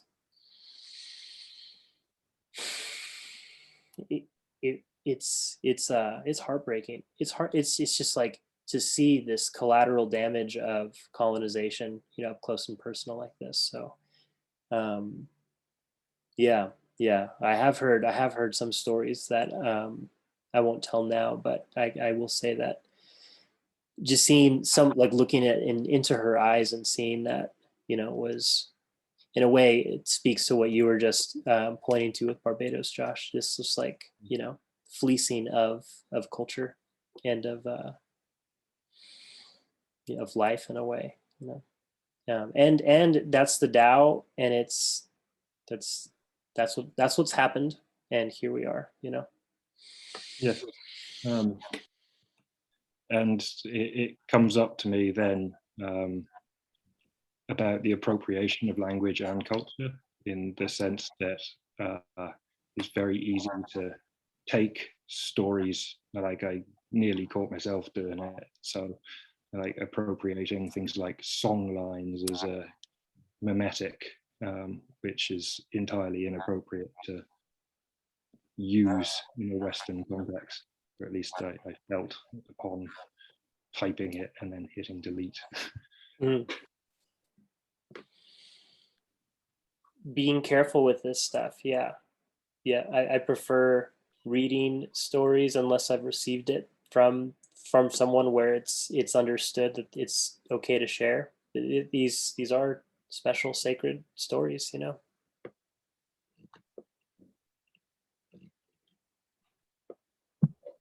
Yeah, it was interesting, just to add a little bit to that. There's a Navajo historian that, I go around and around with this perspective, because, I get stories. There's certain things that you're not supposed to share, certain times of year. It's the right time of year for the story I shared, but one of the things that struck me that I kind of carry forward is that he said, if you know something, share it, because otherwise it just gets lost. And there's a little bit of I think with this sort of the myth of primitivism, the myth that we're on this sort of linear progressive line forward, also gets embroiled in this idea of cultural appropriation. And there's this kind of fine, funny line between cultural appropriation and cultural exchange, and who has the authority to do that and who doesn't. And as a Navajo guy living out on the reservation right now, I can tell you that there really isn't a lot of hard consensus. There's no Bible, there's no hard dogma, there's no and yet some people, I think, just approaching these things with reverence and care. To kind of touch on the idea of the song lines, these aren't, if you look at Lynn Kelly's memory code, these aren't unique ideas to Aboriginal people of Australia. You've had journey lines and all kinds of things, and she ties it into the evolution from hunter-gatherer into kind of a more agrarian social structure. They actually had to take those song lines, and that's where they transformed them into the stone circles.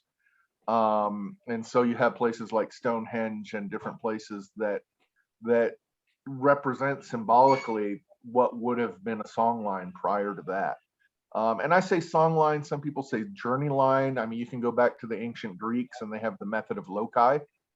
And the method of loci can get translated, in a multitude of ways to really, maybe equating isn't the same thing, but these are very similar tools that I think actually evolve out of just the structure of humanity. This is the I think in a way our birthright to claim these tools but we don't have to claim all of the um, cultural specificity around, it doesn't have to be, we don't have to take the Aboriginal technology and replicate it. We can allow that to evolve in our own social structures and things like that. So, that's something that I'm navigating right now. So that's just sort of a hot topic for me, of how we reclaim that without, and you'll never make everybody happy, but in a general way of just respecting individual cultures, but really also honoring the fact that we're all as people, some, in my feeling, some degree, one generation, 10 generations, 15 generations separated from a colonialization event. We all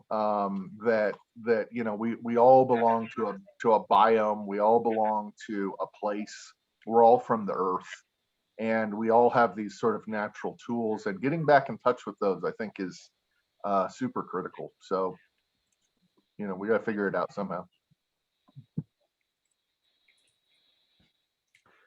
Yeah. Even within things that people call like American culture, there's so much that is different, and even to the extent of divisiveness. And the one thing you said that strikes me just palpably is the need for being able to share the points of view with respect, and to hold respect.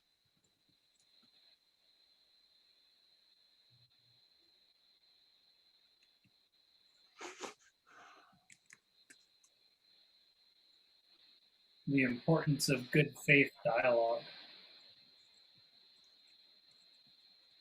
Boomer, what you're talking about is something that we've spent time talking about in the guild. I mean, and ultimately part of those conversations have led to today's session,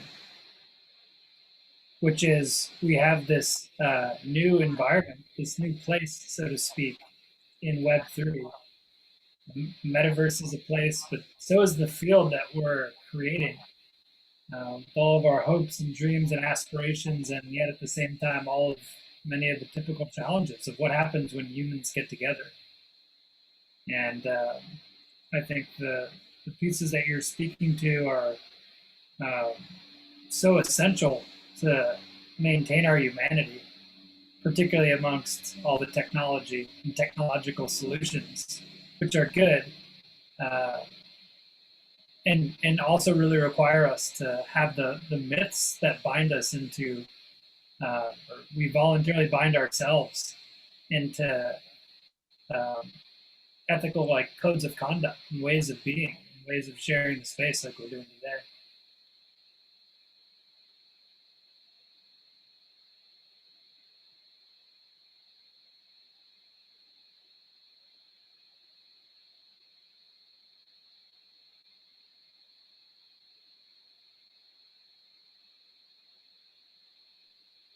And I think one of the interesting things that Benjamin said multiple times, also mentioning this book, is like these indigenous people and how people were preserving knowledge before to language, and just kind of participating in Web3 space and kind of having this other medium that is kind of storing information. It is interesting to see how that medium is going to stand time, or maybe it will not. But I was kind of recently visiting the Anthropology Museum in Mexico, where is this famous Aztec calendar, which is kind of preserved for so many centuries. And then on the other hand, also kind of participating and being with technology since very early age. Also in kind of new media arts circle, this is problem of kind of how to preserve like digital artworks through centuries. So I think it's going to be interesting how this medium of storage is going to stand test of the time, or it won't. It would just, maybe some things are kind of transitory and they will disappear as medium moves. I don't know. It's just interesting to see.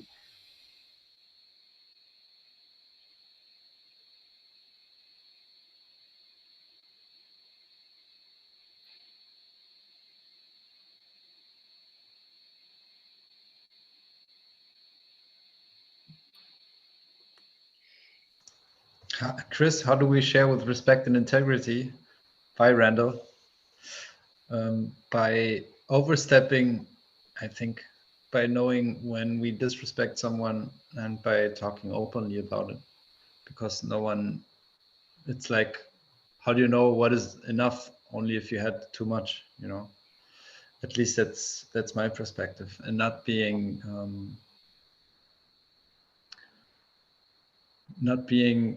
or not focusing on overstepping, but actually focusing on the liminal space before overstepping. I think that's how we share with respect and integrity, by being open about it and talk about it, and also try to engage in a way that is where we try to see where are the borders, how far can we go, but being respectful while doing it.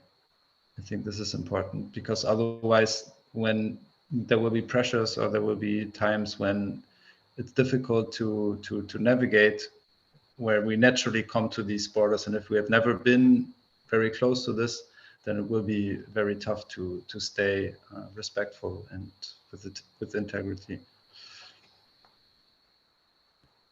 When we don't have elders to model these kinds of behaviors, what else can we do than what you said, Dan? I mean, I guess the other thing we could just be quiet and do nothing, which I think is the concern that's being raised here, right? So, yeah, I agree with you. While at the same time maintaining that, like, having elders who, like, you can see how they do it, and you're like, that's good. Those are good ways. You know, we don't always have that blessing or that, experience.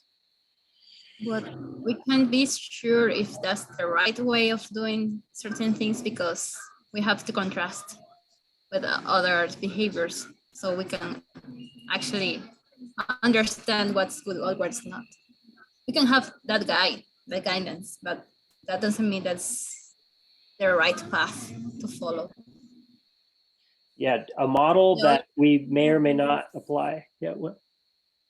Yes, and the other thing is that there are people who are very easily offended. I mean, no matter what, is an offense for them.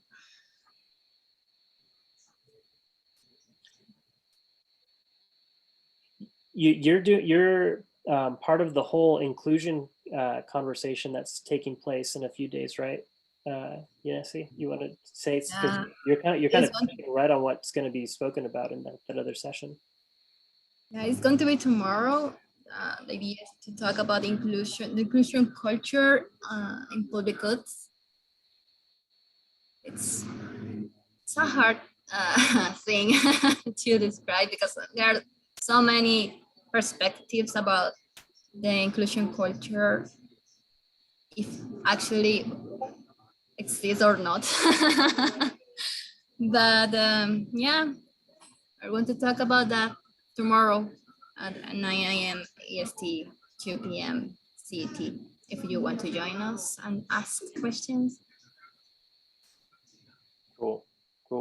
Yeah, thanks. And you feel free to put a link into the chat if you want. Up to you. I will do it. Thank you, Chris. Yeah, it's good stuff you guys are doing. Just to speak to that last point as well, and I realize there's a certain irony of sharing this in our digital format. But I think part of it is stepping out of the digital domain into the physical domain.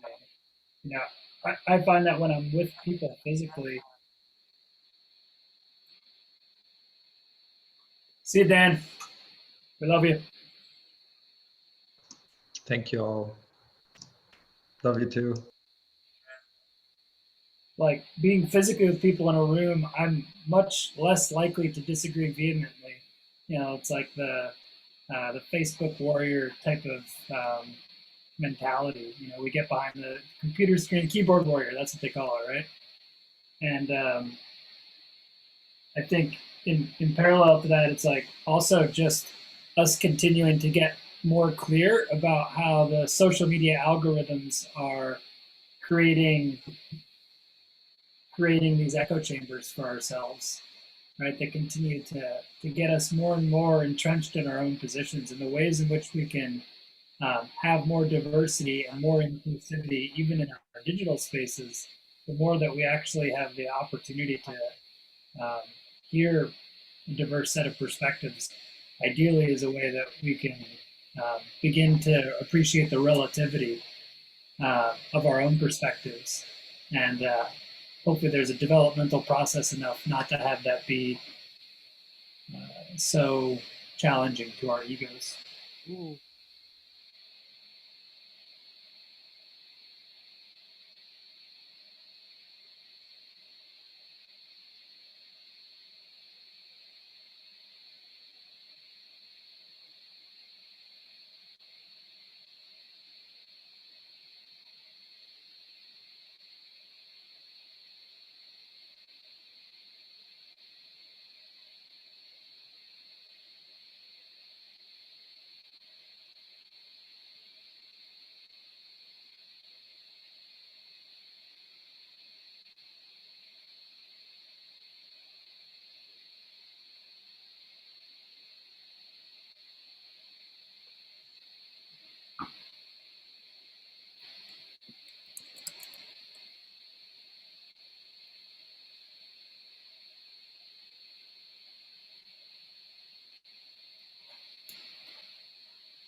Speaking about languages, there's something that I have been interested in learning is sign languages. I mean, we should, that's part of our of the inclusion. Yeah, I don't know to say really anything.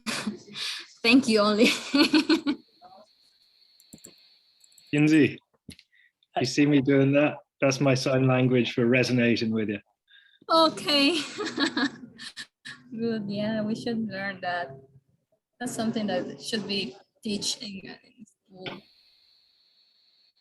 There's probably quite a lot of stuff that you can make up. There's many useful social signals that we can do with sign language, I'd say. Yeah. Yeah, there's a good one. I've seen source cred. They do this when it's like a process issue that they need to talk about on Zoom, where it's like it's like sort of trumps whatever's going on to like, okay, let's figure out this point of process. Have you seen source cred do some of their hand signals before? It's really interesting. No, but I think I know the source because that's a delta sign from Emerging Leader Lab. Oh, interesting. The holochain world. Oh, see that's really nice to see how you were able to like go right to the a signal or source of that. That's really cool. Right, semiotics, man, it just triggered itself in me. That's how it works, huh?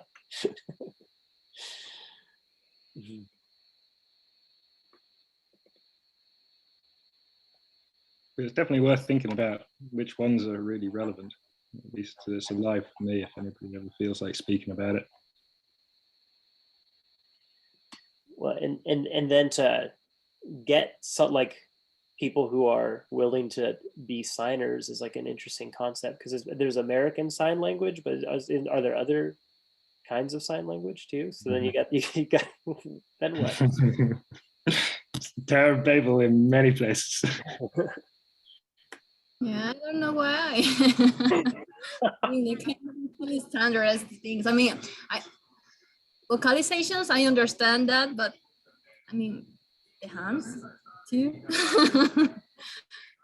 There are barriers there too. Well,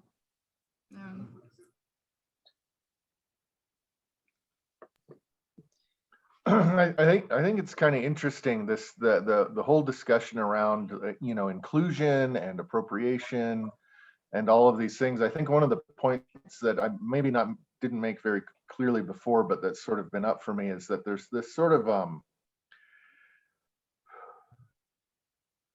it's really good to hold this inclusive space for others and other groups and having that inclusion.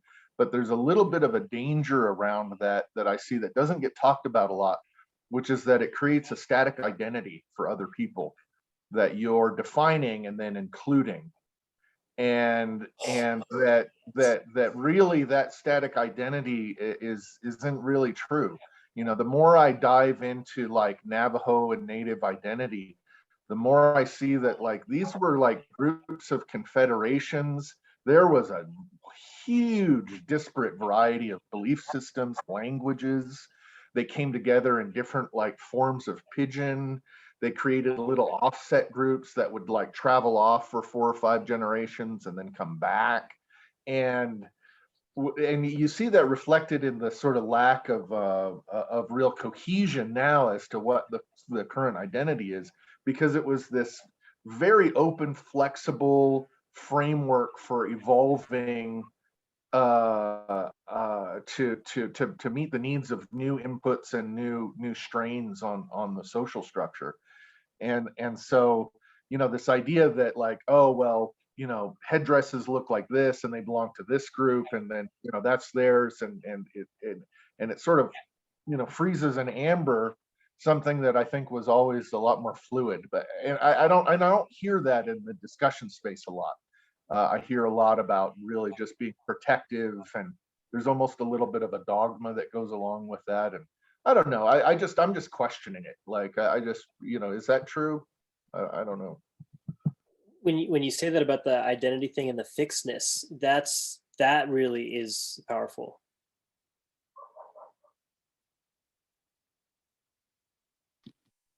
When it stops to flow, it stops living. And I guess it's just that danger of just getting fixated on some kind of image of that best time, and then it's not alive anymore.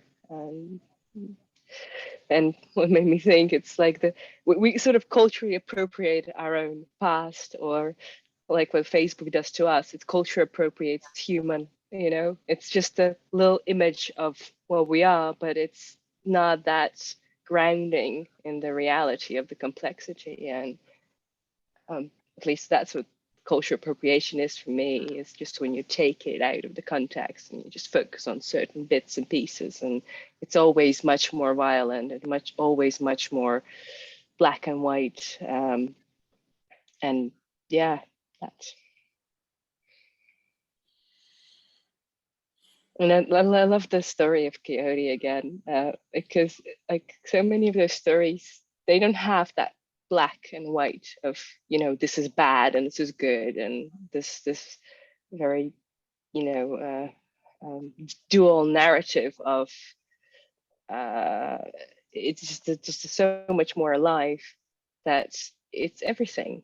It's yeah. So I think we need more stories like that are complex and keep on evoking new things in people.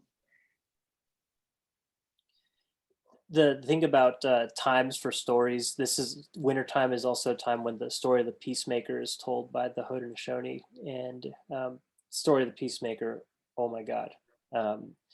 But just one part of their creation story, they talk about the grandsons of Sky Woman, who are the left-handed and right-handed twins.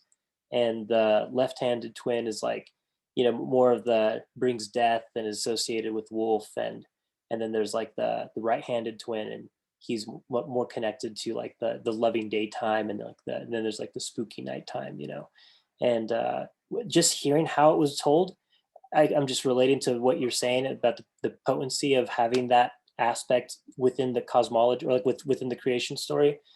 So helpful to like see proper placement and ordering, like even this left-handed twin guy, his mother is the daughter of Sky Woman, who like birthed life. Like she has a superordinate position to Mr. Left-hand twin guy, like, and that's helpful too, to see where placement and order is. I'm like, okay, cool. Like, if things are going crazy with left-handed twin guy, I just go talk to Sky Woman, like, anyway.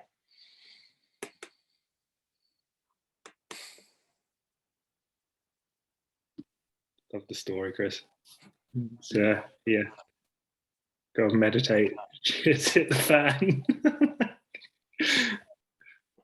Back to the I was wondering if I interpreted Benjamin's discussion point correctly, though, because he was, well, the conversation was revolving around status of identity, but then there's the opposite side, which I think he was alluding to, of the two open, no constraints and thus no structure. And so the duality there that needs to be navigated between, but perhaps I'm misinterpreting the direction I thought he was sending it. Well, I mean, I think that for me, it's not totally clear. I mean, this is kind of the navigating space I'm going through right now, just on a personal level or whatever. But that's sort of this other part of the discussion that I think is important to recognize, because it recognizes, you know, the fluidity of people's identity, and then, you know, when you put it into the context of like respect, you know, respecting another culture, respecting the context that it's in, that, you know, that there's multiple paradoxes there. I mean, for just you know, just again to come back to the Navajo identity or Dene identity, you've got you've got people that have converted to Christianity 1, 2, 3 generations ago, that, you know, are very much of the belief that we just got to let the whole thing go, you know, and they, you know, they've got a few sort of artifacts of cultural identity that they hold on to, and the rest of it they're not interested in. You know, they'll vote against, you know, teaching bilingual education. They'll vote against, you know, all of this other stuff. And then, you know, you have 3 or 4 camps of traditionalists, and, you know, they each have, you know, have their own take on it. And so on the one hand, you can't just throw out the whole idea of identity and just say, well, we're all fluid and that's just humanity. You know, so there is some sort of cohesive identity, but I think it's just a lot looser than maybe advocates of, you know, hard cultural appropriation and really trying to very carefully navigate that. It's just a little too much on something that might not even really exist. Like there might just not be this cold solid identity that needs protecting. That things are a lot more fluid and resilient than that, and that the identity really is just for people that sort of belong to that class to sort of have that discussion in an instant amongst themselves. And then outwardly, there's just a general sense of approaching that with a sense of respect. And I think just understanding that things have context, you know, things have complexity and context. And if you approach a group of people and saying, you know, I don't really totally understand where you're coming from.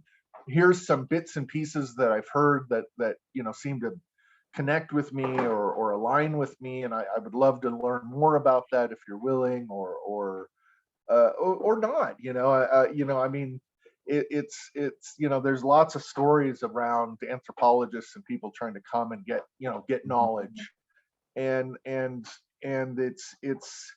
not only that the knowledge has context, you could almost say that it's all context, and that without, or at least that's how a lot of maybe traditionalists would look at it. There just really aren't words that translate into English to sort of crystallize ideas in these sort of stratified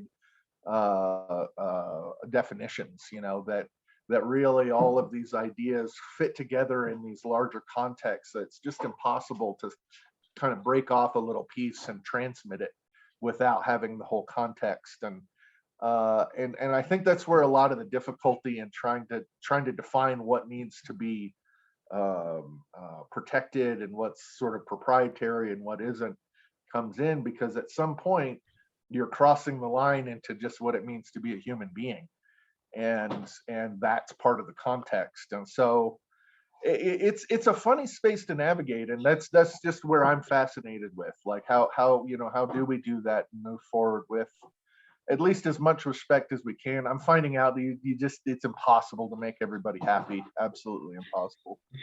So. Vibes. Thank you for expounding on that. Appreciate hearing where you're coming from in that regard. As I thought you had something more in there that I'd missed.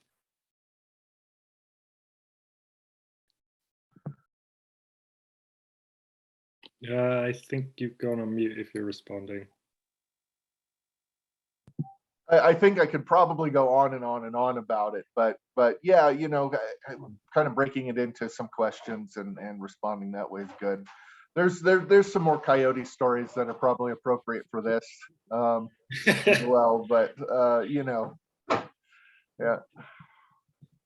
For some reason, every time you say coyote, I think of Joni Mitchell. There's no regrets, coyote. We just come from such different sets of circumstance. I'm out all night in the studio, early on the ranch. Sorry, sing it to the room. Paste the link. I want to hear this. I mean, Josh, maybe your version was like more true to form than Thank you. Yeah, no, this is the original. Just knowing it. and even though Yanesi's already left, bye Yanesi. It was really sweet to have her here.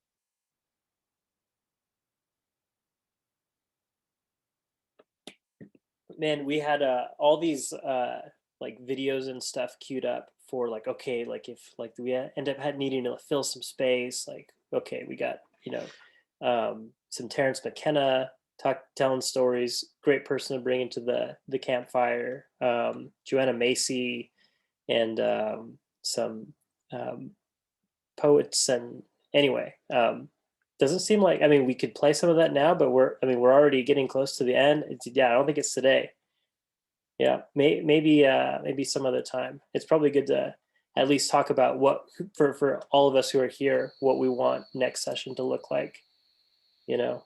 So that's a worthwhile conversation if y'all are up for it. Did someone say more coyote stories from Ben? Because if I didn't read that in the text, I was reading between the lines.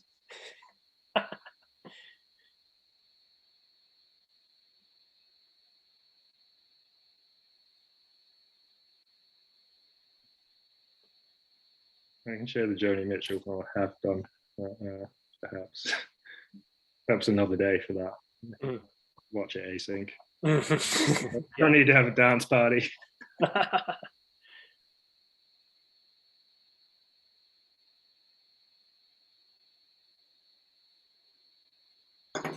One thing that's coming to me now, I just noticed that I've shared music twice in this call, one relating to Gillian, the other relating to Benjamin, and they're both from the same artist. Well, sets of artists. They're probably looser collective. Very curious. That's an interesting call out because Joni Mitchell just came up in conversation a couple days ago. Whoa! With songs. I'm not very familiar, so it's interesting, you know, when you get these names and these, you know, these different thoughts that come in multiple times in a short period. It's kind of a little poke.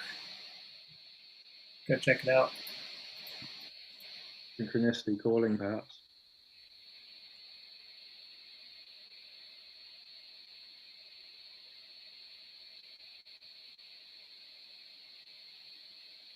So you were suggesting next call, Chris?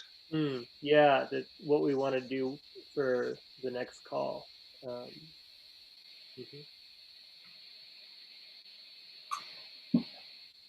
There are a few things that we discussed, Chris. Our first session, we spent some time mapping culture. Mural boarding. Yeah, we did the mural board thing, which was very put together, and was I think a really great thought experiment. And this has been a lovely opportunity, really, to share the art space, share more of a creative space, and it's been lovely. So thank you all. We had talked about ceremony being one potential.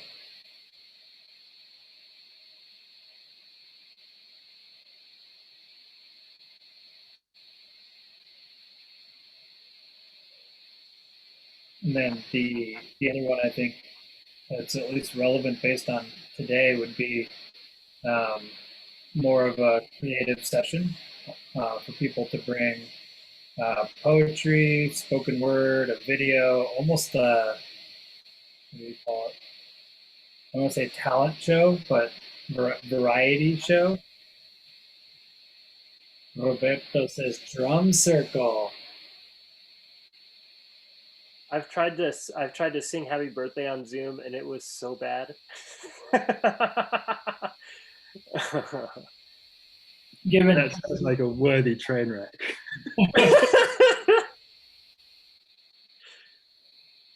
Should we try sing Coyote together?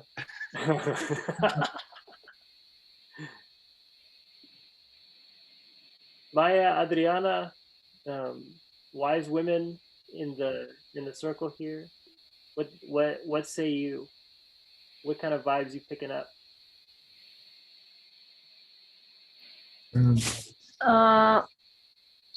I think for me that it's the first time. It's just like how much sharing stories can bring us together, but also in those stories we can find ourselves and be more diverse, right? And I think that I come from Mexico and I know diversity, but it's sometimes it's hard to be really involved in that diversity in a very authentic way, so I can be respectful of all the new things that I am approaching. But I think that just getting to know different ways of perceiving world helps me to shape more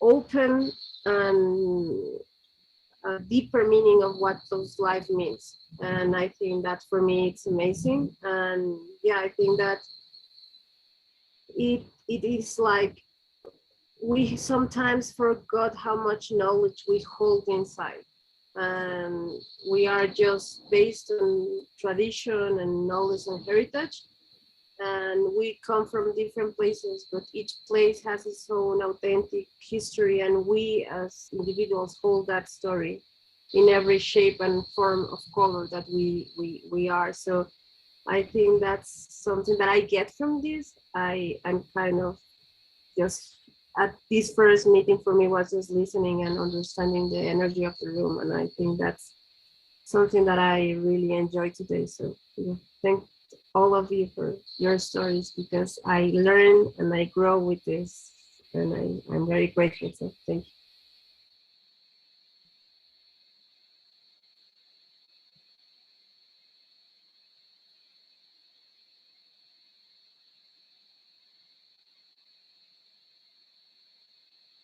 Thanks so much, Adriana, for voicing what I think I was feeling, and just that just showing up and being the abundance of human self. It's nice. It's a nice contrast to the normal life that tries to define the scarcity of your of everything of what you are. So I really enjoyed it here today. And somebody mentioned ceremony. Was that idea for next things? At least the ceremony caught my got my attention, because I thought it's interesting.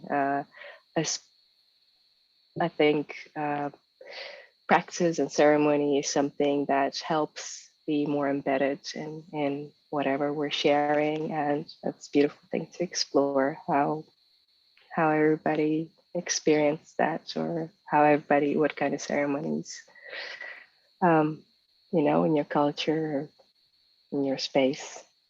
That's beautiful. Thank you, everybody.